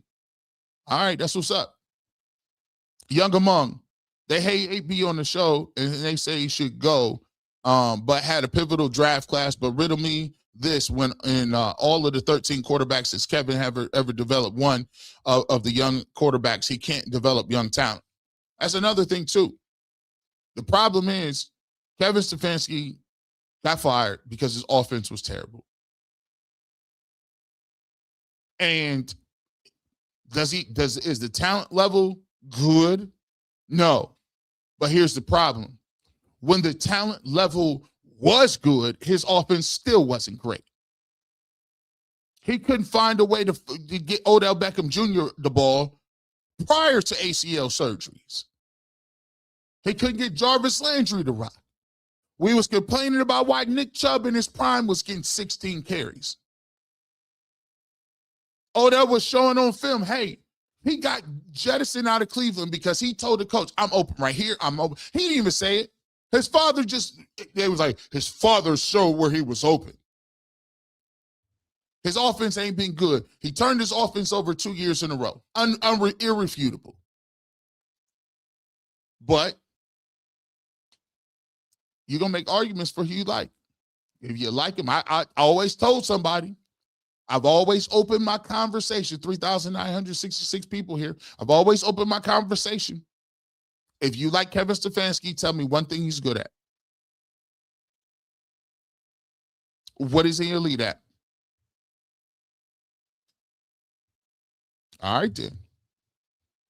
Squizzer and Bull, Jason J have no idea when it comes to football. They know advanced analytics and they think they're gods. No better than Stefanski. There's a lot of people, even with those three guys, there's a lot of people in the industry, in our industry, that believe in analytics. And let me say, I started my thesis statement by saying this. Analytics have a value and place inside of sports. The problem that I have is when you use analytics as the end-all be-all and not include other different pieces of information to make a more well-rounded point. I can't take one stat and just say that that's not what it is. And I've articulated that on the show countless times. Patrick Williams. Will Jay and Jason have the most any opinions I've ever heard? I can tell they are used to losing and doesn't know what winning looks like. I say this. Like I always said, people is entitled to their opinion. I think a lot of what makes the show great is the fact that they do have such differing opinions. There's people that'll come on the show and watch Bull because they identify with his opinion. Some will watch Jay because they like his opinion. Some watch Jason Lloyd because they want their opinion. And some pull up to watch me. So that mix of opinion makes the show what it is. So for me, I just think, all I can do and all my plan is for 26, speaking for me. I can't speak for everybody else. All I could do is speak and give you the most persuasive argument and conversations I can. And so that's what I plan on doing. But as far as their opinion, sometimes you're going to agree with them, sometimes you ain't. And that's what makes the platform what it is, because we can go back and forth and show levels to what we believe. Young among Dylan Gabriel shoulder hurt. Nah, after the booing from last week, they made a business decision. They know the fans don't want to see him. Let me tell you this. I'm going to just tell you what. This is more of a reason why I think this is more set than people are giving them credit for. Like, they know what Dylan Gabriel is. Nah, chill out, homie. Go ahead, chill. We already know. You on the list. Harold Fanning Jr., I haven't seen the injury list. We all good, bro. The Cleveland Browns is not a team that looks like they're poised or they are pressed about playing these dudes because they don't want nobody to get hurt. They might not even necessarily want to win these last two games. Deshaun Watson just got deactivated again. Now, we don't no problems with you coming out here re-aggravating your Achilles. We already know what you're doing next year. Back up. We already know what Dylan Gabriel doing. Back up. We don't want to have to go after. They want that room to look as pristine as possible. Maybe it's me. R. Dog, G. Bush, the internet took the power from reporters. The biased narratives are being challenged and exposed by platforms like the Barbershop. Just because they write it or say it doesn't make it true. I've always been a big supporter of independent media. And I'm always going to stay a supporter of independent media, because I believe there needs to be a diverse, whether it's local media, national media, independent media. Yeah, I believe the more context, the more people you have involved, the bigger the industry grows. I've always had a problem, not specifically against individuals, but I've always had a problem with the way the industry was set up, because there was a bunch of gatekeepers. You get one or two people with a loud platform, and then that was the end all be all. And what happens is sometimes if those people have a specific point of view, that point of view seems to be amplified because there's no other different train of thought pushing back against it. And so now, you got people who do these type of podcasts that have a lot of followers. Quincy got followers. Simply Ball Dropping Podcasts, FB Teams, we talk about it all the time. You know, from, you know, you see, you know, shows like Big Play or shows like ESPN Cleveland or 92.3 The Fan. You know, UCSS was one of the first formats like this on the internet that made it viable for people to come and be trailblazers, for people to even be able to come on this level. And even before that, I had been doing that years prior, starting in 2014. And I started doing internet radio in 2010. So I've been always interested in this medium, and I've always been, I consider myself a trailblazer in it. And it wasn't because I was just, you know, doing it. I hear the story to Jay-Z all the time. Jay-Z and Rockefeller Records started because Jay-Z went to every major label and they wouldn't give him a deal. So him, Dame, and Big started Rockefeller, put their money together and did Reasonable Doubt. And then even Reasonable Doubt, when it came out, it wasn't considered a classic. It was considered a good body of work. But as time went on, it aged better. And that's how I consider myself. You know, I feel like some of my best shows was my first shows. And people took time to come around and be like, oh, who's this dude? Who's this guy? And as time evolved, the flat platform grew. But I've been doing this since 2010. So sometimes, necessity is the mother of all inventions. Sometimes you get on the internet because that's the only place you can go. So now to see it grow to a point where people can make a living, or earning, or just have their voice heard, to me is a blessing. Darnell Strickland, I see draft the left tackle and receiver, even if we have to trade down, wrist up. I like receiver. I like receiver and tackle. I think that's what it is. You're going to hear a lot of stuff, though. You'll hear a lot of smoke screens, but I like receiver and tackle. Armac Dog, I've been saying the quarterback room is set because the Browns can't afford another veteran quarterback, so use the first-round picks of wide receiver and left tackle. Make Shedeur quarterback 1, Deshaun Watson quarterback 2, DG quarterback 3. Hey, listen, that's the way I see it. I think I did a really good job of eloquently putting together, from a business standpoint, from a social marketing standpoint, and from a practical on the field, on the play that you see on the football field. I think that's the best, way to maximize with 2026. And even, you look at it, you give them 2026, and if it don't work out, you're definitely going to be in the hunt for another quarterback, because that's just what the nature of the business is. But if you give him 2026 and you actually give him an offense and a coach that believes in him, and receivers that are going to work with him through the offseason, and an offensive line that gets to understand what it's cadence, what it look like, it's a different. Sean King talk about wrapping your arms around guys and making decisions based on the organization to say, hey, this is our guy.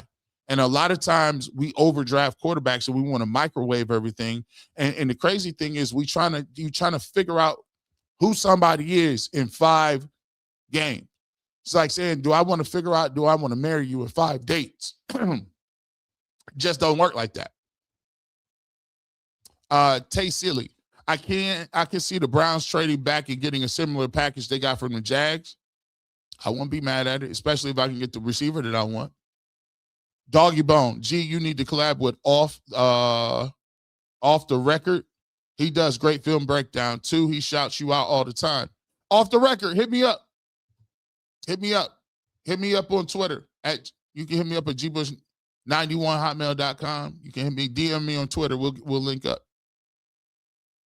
Matter of fact, if you don't know, it's a great time to link up. If you want to become a member, we will be getting ready to go.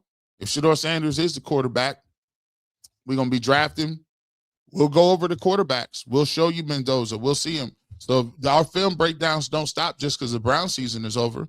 We'll be breaking down left tackles. We'll be breaking down receivers. We'll bring in guys to kind of break it down. We got guys in the Rolodex ready to go to get you through draft season. If you want to be part of a member, we're going to definitely continue to give member-only moves on and have special guests come in. We got a list of them ready to go. I know one of the big ones is Boog is coming on. We still got him. We still got we still got Josina Anderson coming up. We still got a couple. Coach Riz is coming up. It's a bunch of people that I had these interviews lined up where we definitely going to be. It's going to be a great off season. So you don't want to miss that content. And plus, we already got the all 22 film for every college team. So we're going to be watching these, breaking these down, tackle, receiver, running back. You guys want to throw something out? We might be even watch some highlights together and say, hey, let's compare, saying Cardinal Tate and Jordan Tyson. So I'm excited for the off season. Off season don't stop here in the barbershop. You know what we do. Battle of the badasses. G, any chance Prime as the next coach? What's your take on the scenario? I don't think Prime want to do that. I just think Prime at this point, he didn't had a bout. He got, he's dealing with, circulation, and he's dealing with the cancer situation. Glad he's in remission. But at where he at in his life, why would you want the headache? I actually keep them separated.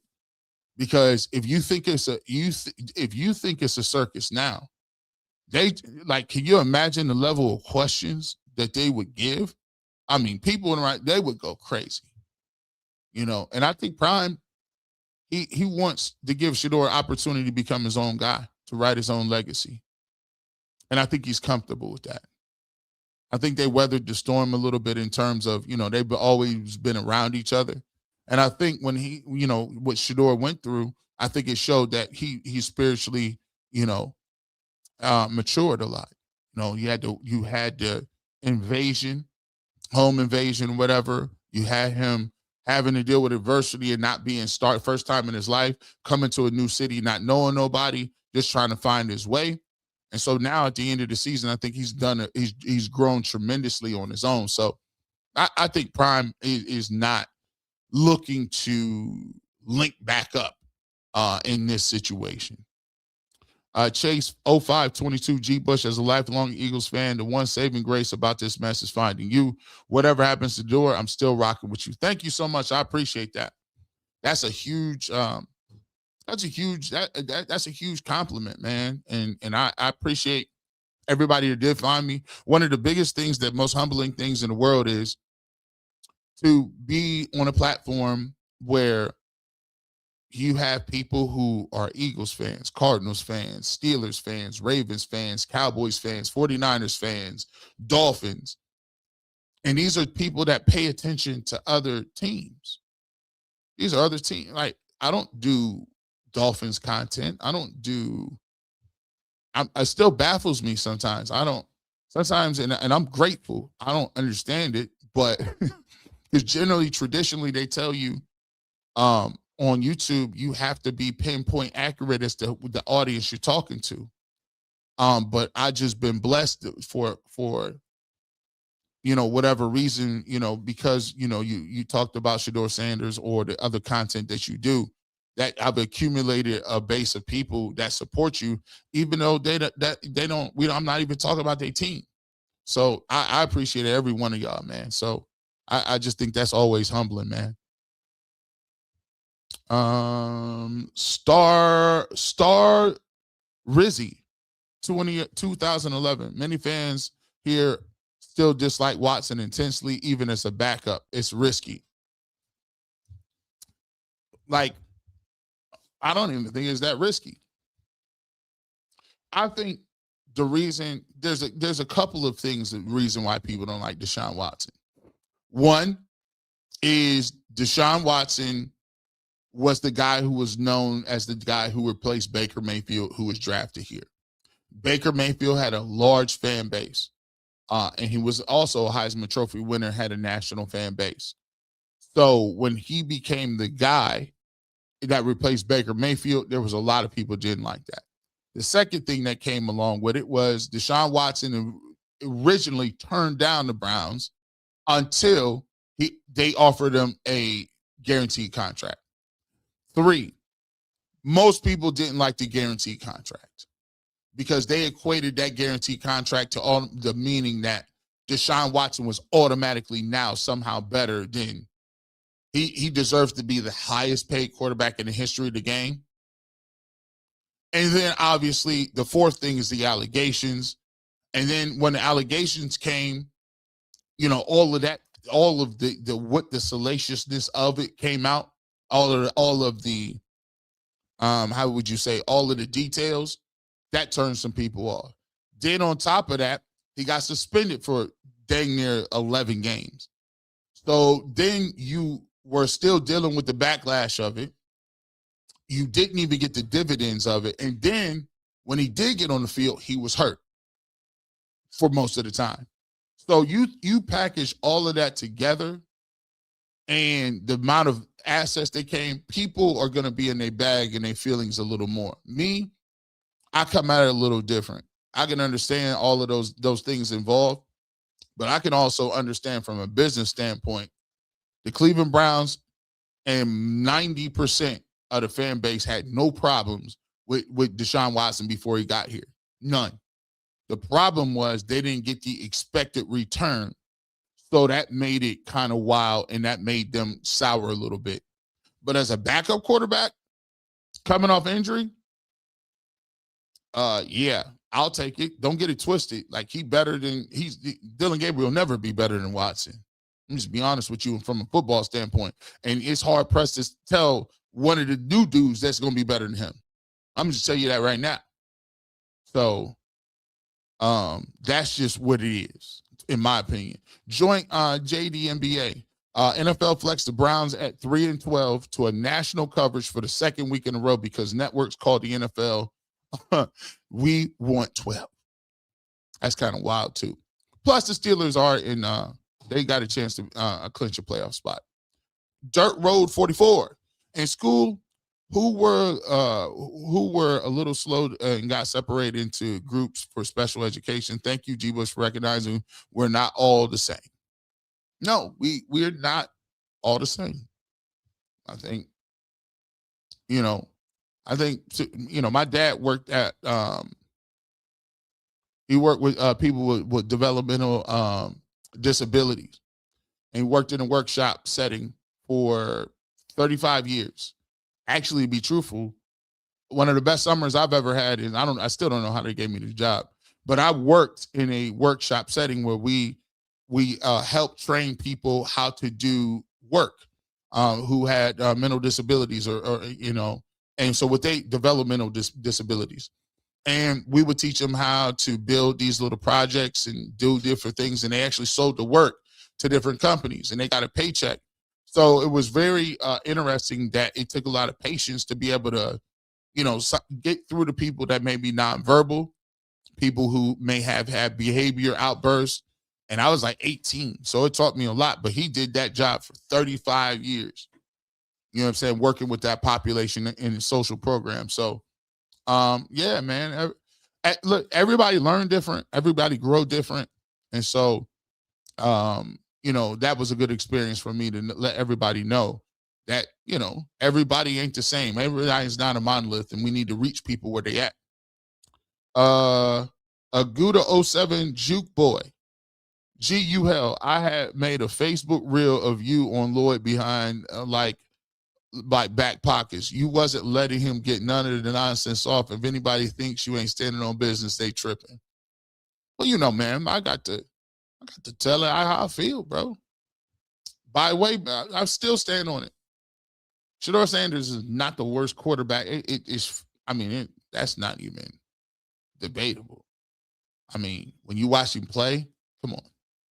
Watch it go. We just broke down the film. In the century? No. Quad Rich 12 said draft him if you're ready to change the culture of your team. Does that mean Barry agreed knowing he was going to get a great price? Barry with no deep investor in developing coach. This might be crazy work. I'm gonna tell you something. It just goes to show you the ownership. I'm going to give you, let me tell you something. Let me tell you something about Jimmy Haslam. Jimmy Haslam, for whatever you want to say, he gives people opportunities.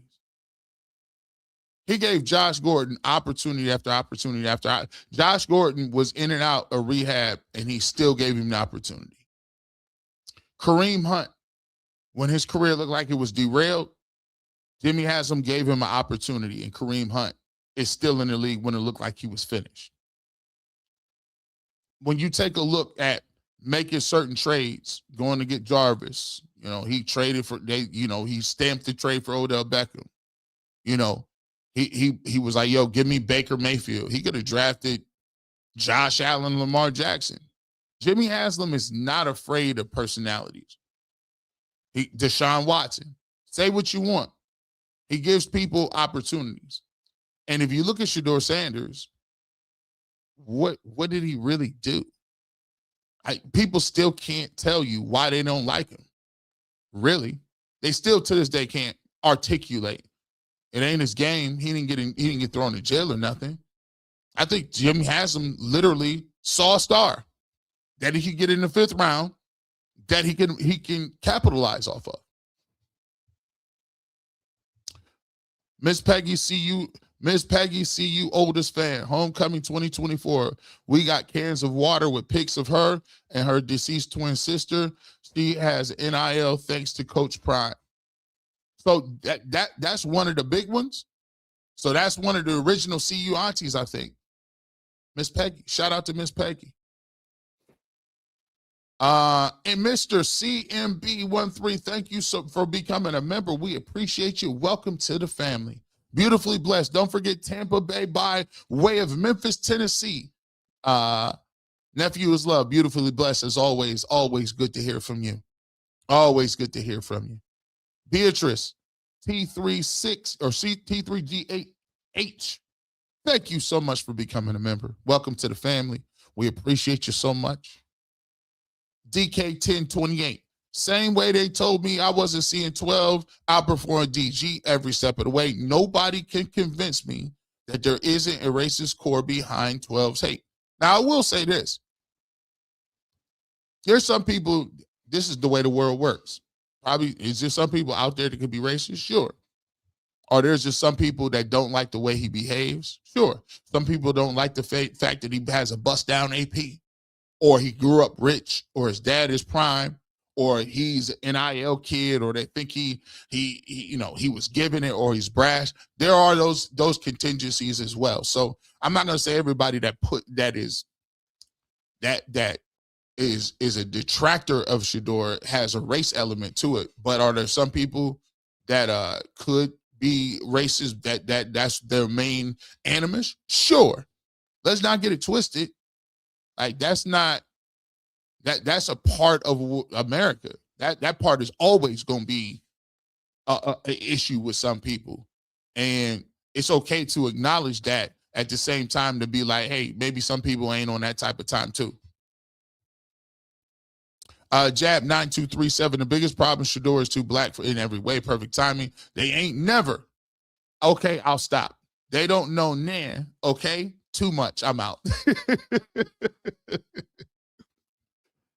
Sometimes, man, I always tell people there is a level of stay in your placeism.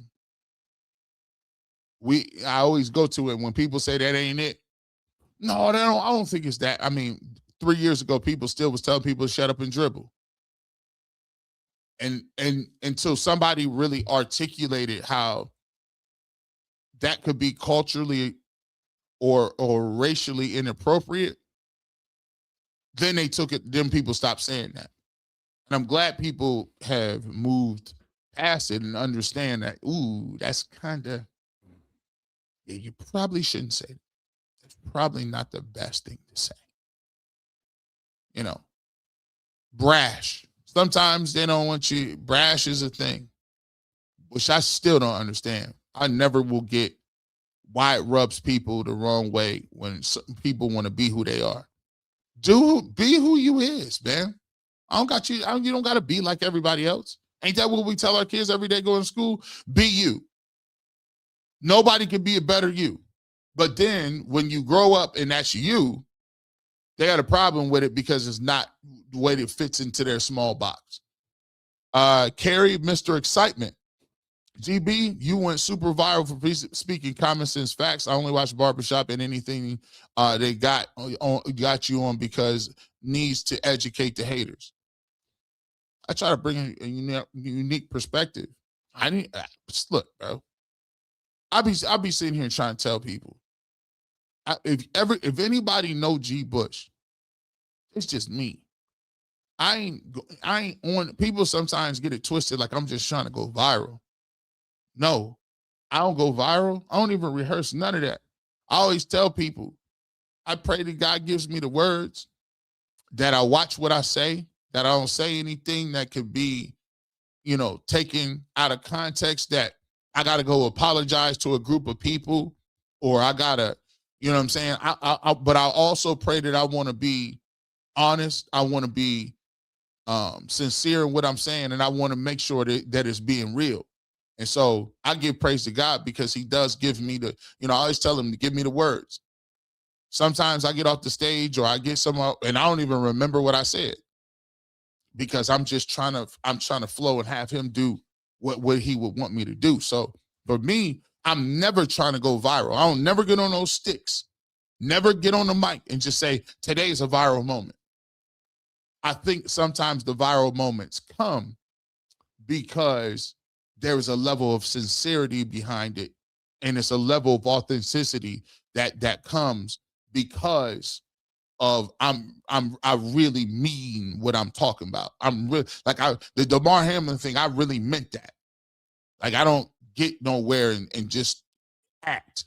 And if you ever know me, I'm the same person, as I am on it. Who say that? Whose slogan is? No, that's shout out to Swamp. He said, I'm the same dude in the street as I am on the internet, right? So I try to keep it real. Yoshi Doshi, CEO of CA Mafia LLC, buys 2% of the Browns. Is that true? I gotta check that out. Got 2%. That's about 2% of the Browns is worth that's millions. From first to worst, the Cleveland Browns, the new America's team. Gotham Media Labs, I'm telling you. I've been saying that for about 3 years now. I've been saying that from worst to first.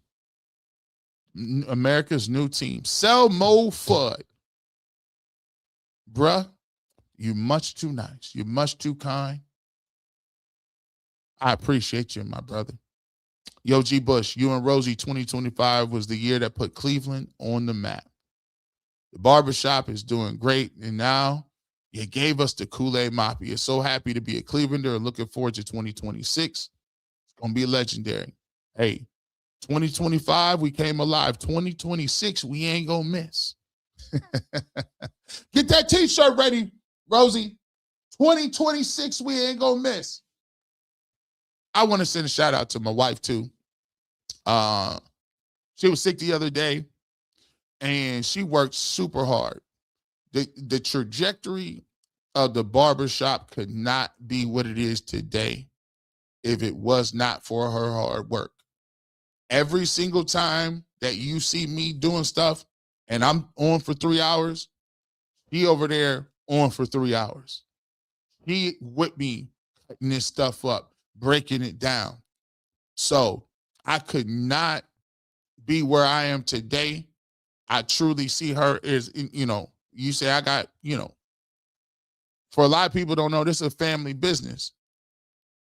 A lot of people don't know this is a family business. My mother and father came to me with an idea and said, hey, why don't you do this like YouTube stuff? And at the time I wasn't even doing YouTube. And they came to me and invested and said, yo, buy a camera, get you some logos, get you some copyright this and do that. And so the Barbershop was born out of a family initiative. And so they gave me the tools, both of them college graduates. And when my father, when he retired, he said, hey, we need something to invest in. Why not invest in I could go invest in the stock market, or I can invest in my son. And so I took it as a responsibility, and I really appreciated they believed in me more than I believed in myself at the time. And then when I got married, my wife just came and added, she's an accountant by trade. So she worked, is to see her as an accounting executive and then come home and help me edit videos and shoot and troubleshoot cameras. Like, I truly appreciate because, anytime you're doing something, you got to have good people around you. You got to have good people that support you, and you got to have a good team. So I think I got the best team. And I got I wouldn't trade them for nothing. So I just wanted to shout them out for all their hard work that they put in behind the scenes, because I wouldn't be there without them. The Ashanti Mom, good morning, G. Bush. Thank you always for standing for Shedeur with facts and receipts. The film don't lie. I appreciate you. Uncle Kai, my son is in Seoul, Korea. Shout out to Seoul, Korea. He got his 12 jersey for Christmas. Shout out to Seoul, Korea. Babe, you ever been to Seoul, Korea? Yeah, she was there too. How many countries you been to? 13. I got to step my passport game up. My passport game is looking nasty. She been to Seoul, they've been to China. I'm going to get my money up. I'm going to get my little. Angel Tolas became a member today. Thank you so much for welcoming and joining the family. We appreciate you. 4,225 people. Wherever you're at, continue to watch us and continue to keep it going. By the way, me, Earl the Pearl, Mikey McNuggets, we got our last watch party coming up tomorrow against the Steelers. Make sure you check in at UCSS. Make sure you check in. We'll be around 12:45. We'll do kickoff, but make sure you subscribe to the channel. Make sure you're watching it so you can catch our watch party. Let's go ahead and hope for the Browns. We'll see if we can put some numbers up against the Steelers. Make sure you're following it. Make sure you're following it on UCSS. Beautifully blessed. Shedeur's fans aren't the problem. Problem is we won't let them place the BS or this feet, and they don't like that. We're not gonna stand for it. I will tell you, y'all don't play no game. Y'all don't play no games. Loren Scott, if the fan base didn't support our nephew, they would have continued to railroad him. We aren't having it, and we ain't going nowhere. Look at the new Cleveland Browns jersey. Boy, the new Browns. I told y'all. Ain't no such thing as the old and the new. It's one fold.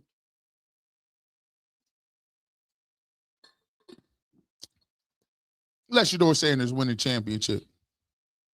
I guarantee everybody have Browns jerseys on. Y'all just not thinking right. Deanna Bowens, I told you a while ago, he was modern day Joseph. And what Joseph did for the Pharaoh of Egypt is like the Shedeur would did to the city of Cleveland and Brown. See you, Auntie, in the house. God leads those he chooses. God chooses who he shall lead. And I do say it's perfect timing. Mr. CMB 1313. I watched the follow ever since Deion took over Jackson State. Never missed a well-off media. I'm from Philly. I'm an Eagles fan, and I watched more Browns content since 12 was drafted than any Eagles in the last 2 years. That says something, because the Eagles fan base is rabid. Them folks don't play over there. So that means, hey, welcome to the base. Hey, man, listen, you know how we embrace. Listen, I always told people, come on over here. Welcome to the fan base. We appreciate you. DK1028, the problem is the loud talk. The problem is they loud talk over you. And while being wrong, you have to be out here like Shedeur, bro, and overcome all kind of BS. Oh, man. Sometimes, now I will say, I remember the first time we ever did shows. And, man, you thought it was crazy. Now, in the beginning, we had like 10 panelists. Back then, it was like the Hunger Games. If you didn't get your point in, It was going to be crazy. Go back and watch some of the early episodes. It's tame compared to what it used to be. You used to have to come on there with nunchucks and block people. Block, block, block, block, block, block. No, no, no, no. Bro, it was crazy.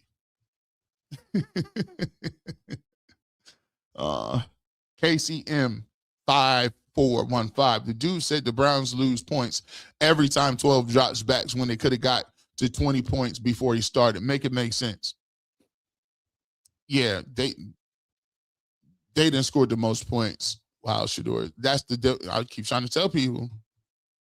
Sometimes them statistics. Come on, we didn't see the Browns offense take off. We couldn't get 13 points before. Tay Sealy. I see Cleveland trading back to get more picks. That might be a problem, especially if they do. If one of them teams win a quarterback and the Browns can have a high pick, that's why Andrew Berry loved them picks. I think also that's why he's sitting everybody down. Hey, chill out. Be cool. Be cool. They had a problem with 12 calling himself legendary, but clock this. His rise from the Ashes season alone has been nothing short of legendary. I always tell people, you know how far he had to go just to even get to this point? You had to have 3 quarterbacks be moved. 3.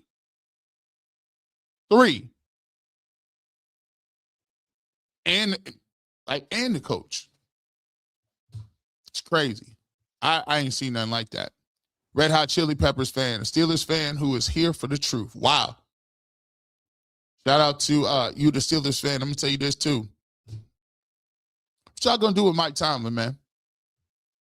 One of the most impressive things I've ever seen in my life is the fact that they are, for the last 24 years, have gone over 500. 24 straight years. I think Mike Tomlin is responsible for like 19 or 20 of them. It's wild work. G. Bush Nationwide Media is starting to echo a wide receiver for y'all. Diego is cool, but LA is in here. Shout out to, shout out to LA. Shout out to Kendrick too. LA is in the building. LA is in the building. By the way, make sure y'all catch this. Coming up in about 2 weeks. Oh, we got some new merch coming. G. Bush got the new merch. We gonna do it's gonna be the Barbershop week. The Barbershop gear week. I got all kind of gear ready to go. You're gonna say, bro, where you get that? We ain't done working. You thought Kool-Aid Mafia was there. We got wait till you see it. I'm gonna let y'all know. Wait till you see it. You be like, dang, G. Bush, where you get that from? Oh man, where'd you get that from? We ready, man. Cedric Phillips. The owner kids are wearing 12 jerseys. I don't see 12 being moved. Plus, it makes sense strictly from a financial standpoint. You can make so many moves. I agree. I mean, yeah, that was another thing too. When your grandkids when they run around with 12 jerseys, that's kind of hard to mask, dog. New deputies pulled up. Quit whining about Sheduer Sanders. Focus on things changing. Step 1, believe. Step 2, stop trashing our own players. I always say this, man. The biggest thing for me is I just hope to get here. I just want one day where we all can say, oh, he's the quarterback. And we could talk about the game from week to week without it being, is he the guy conversation? It can be, did Shedeur play well this week or not? I just saw Jared Goff play horrible. But the Lions aren't sitting here talking about whether or not he's the guy. And I get it. It's only been 5 games, and I'm not sitting here saying I'm guaranteed that Sheduer Sanders is going to just knock it out of the park. But listen, I want to get to a place where we can talk about the games and some of the CU aunties become Quinshawn Judkins aunties. Or the CU aunties and uncles start to like other players on the roster and then see themselves as part of this is our team. But right now, we just using this as a referendum to see whether or not he's going to play every week. It's kind of wild to me, and it becomes exhausting a little bit because it's almost like you're always having to prove and trying to prove to people, oh, see, he's really good. You can't do that. It becomes exhausting. I'm not doing it this offseason. I'm not going to be having debates back and forth every single week. I mean, that's just not productive. Doc TJ, the local media who screamed when backup Josh Dobbs was released will repeat if Watson is released and performs well. Shedeur quarterback 1, Deshaun Watson quarterback 2, and 2026. I think here's what'll start to happen. They'll start to hear within the organization. You'll start to hear the narrative change a little bit. The stances will soften on whether Deshaun Watson or Sheduer Sanders should be here. And we'll kind of move back into the motion of giving a both sides argument to kind of prognosticating it. So I think that'll happen. Hard stances, I think, will be out of the mix because truthfully, who knows what they're going to do? Jimmy Haslam hasn't spoke. Only thing he told us was they was bringing back Deshaun Watson, and Andrew Berry hasn't spoke, which, since the beginning of 2 days. Yoshi Doshi, Kool-Aid, CA, Mafia Man. It was a joke. I just got it. The Kool-Aid Mafia has just now purchased 2% of the Cleveland Browns. That's crazy. How much? That's a lot of money, ain't it? To get 2% of the Browns? They're worth like $6 billion. That would mean I would be worth hundreds of millions. You know, the crazy part about it, if I was worth hundreds of millions of dollars, I think I still would do podcasts. I just come over here, still do podcasts. Freedom, LaShawn, we appreciate you, my guy. I missed the entire show. Shout out to the CEO and LT's G. Bush. Keep giving them fresh face, my guy. Shout out to Rosie, the queen of the barbershop. You gonna open your own beauty salon? She just smiled real big. Nah. Varian Brandon with Rosie and parents in the chat. Yeah, parents in the chat. We be put. My mom don't be in the chat though. She'll never be in the chat. My dad don't either. They do watch the show from time to time. But, sometimes you get too much for them. They're good Christian folks, and they prefer to spend their time thrifting and watching HGTV. By the way, they watch, it'd be wild. They be at my house just dating each other. It'd be wild work. They be in here dating, sitting on the couch. Because they be at my house. They got their own room in my house. So they be dating in here watching these. They still watch Hallmark movies, bro. They done seen all of them. Every Hallmark Christmas movie, everyone. All of them. See, they didn't got it on repeat. Oh, that's their pastime. I'm like, man, I'm glad I got you. I'm glad y'all got y'all on your own TV because, boy, y'all watch these boys on repeat. Armac Dog, Cleveland had the second hardest schedule with a full offseason as quarterback 1, offensive new coach, organizational backing Shedeur can lead to a 10-7 record in 2026. Let me tell you something. They need a hit. They need an uptick. Let me tell you about Andrew Berry. They coming. Boy, you don't draft no quarterback, they going to try to hold you accountable. You need at least 7 wins next year, AB, because they going to come. G. Bush, thank you, and Rosie for holding down. Can't wait for you and the Big Snacks collab. By the way, I was on Big Snacks during the what's the name? Shout out to Big Snacks. As a matter of fact, he's coming up quickly. Him and Big Snacks, we got a collab coming up. I just talked to him the other day. So we got one. I was on his channel about 3 or 4 times during the preseason. So we got to link back up. We got a lot of collabs coming, man.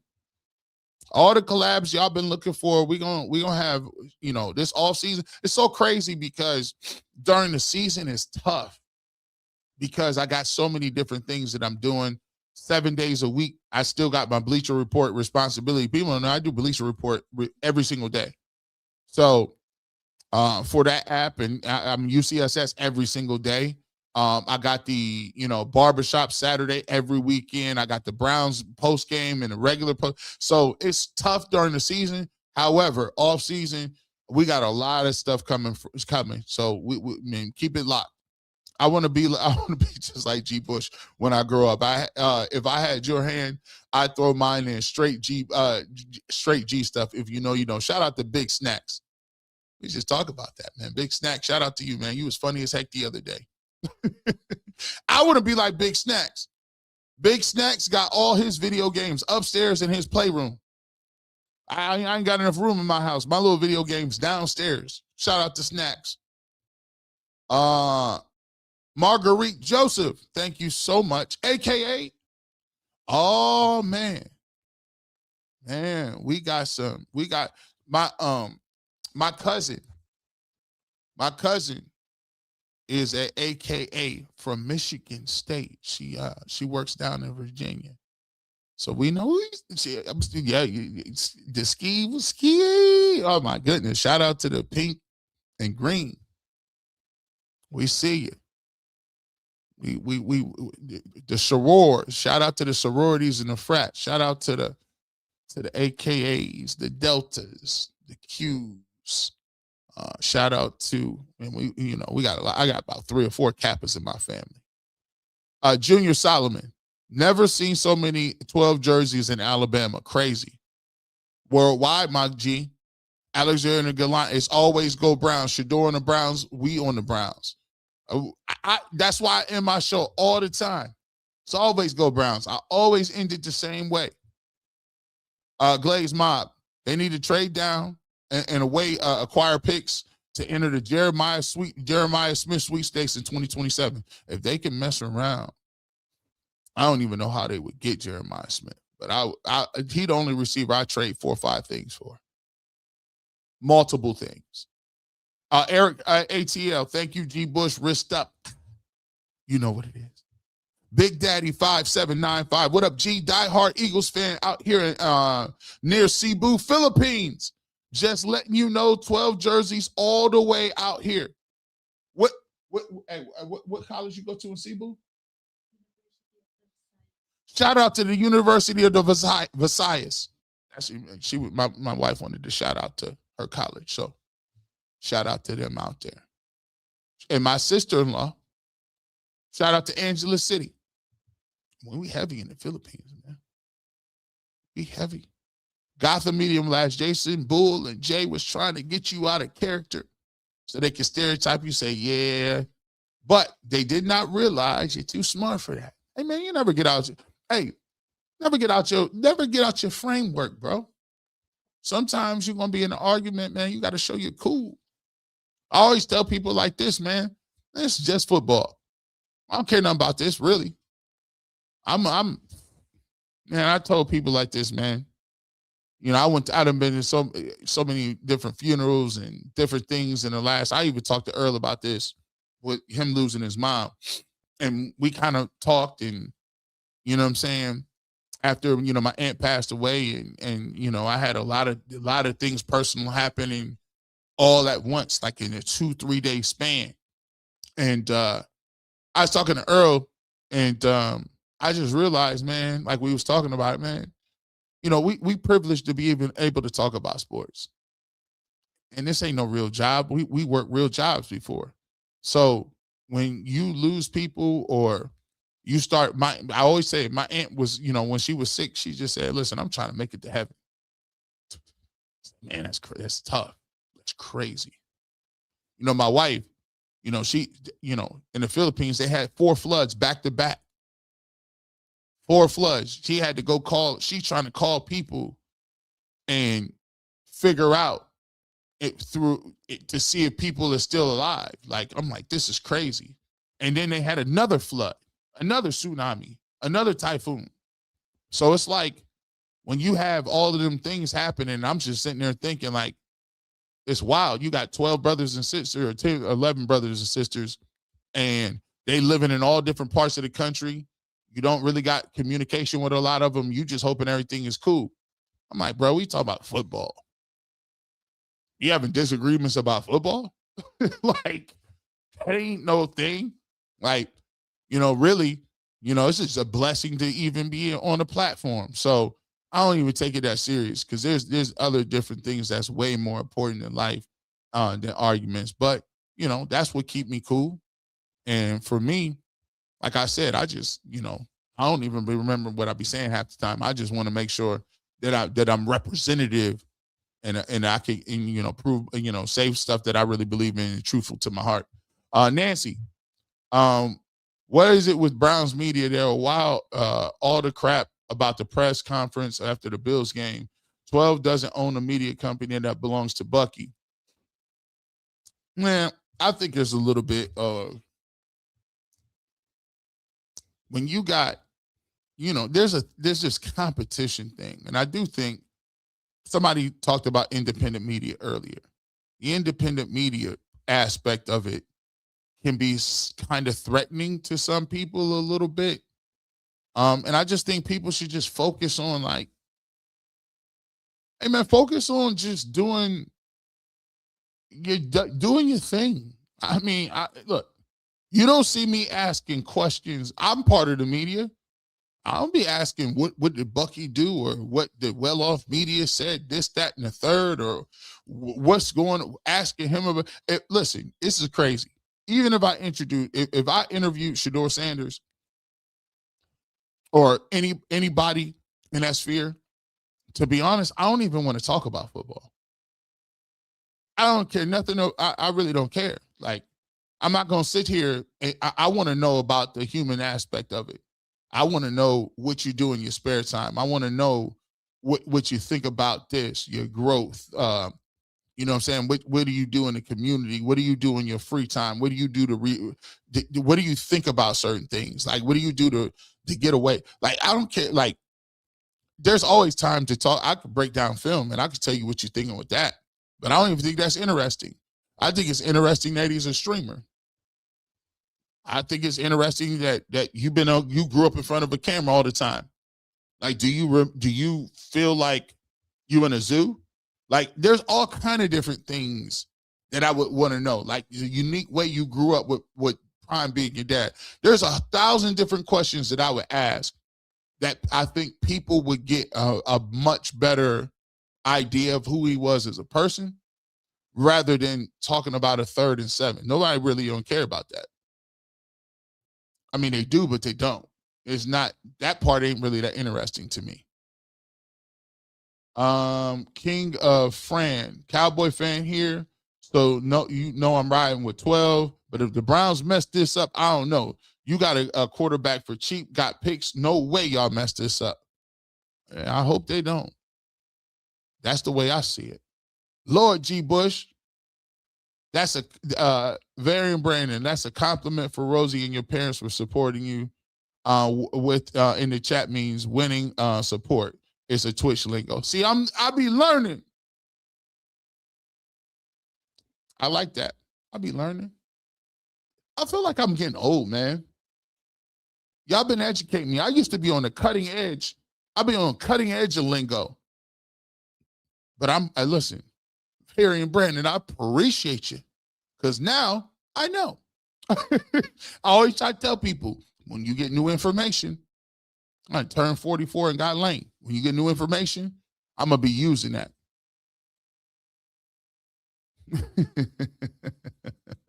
You in the chat, man. I appreciate it.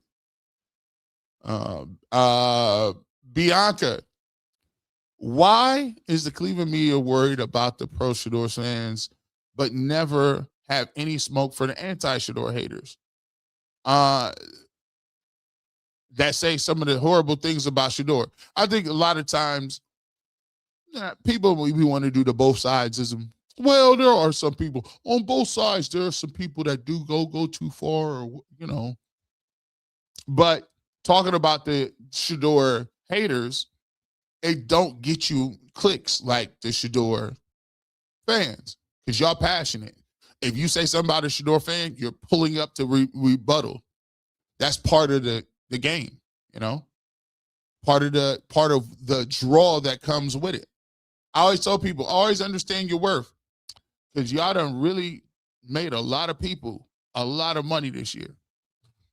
You done elevated the whole Cleveland market as a whole, because y'all show up, y'all interact, y'all comment, you support, you pull up, you're vocal, you give hot takes.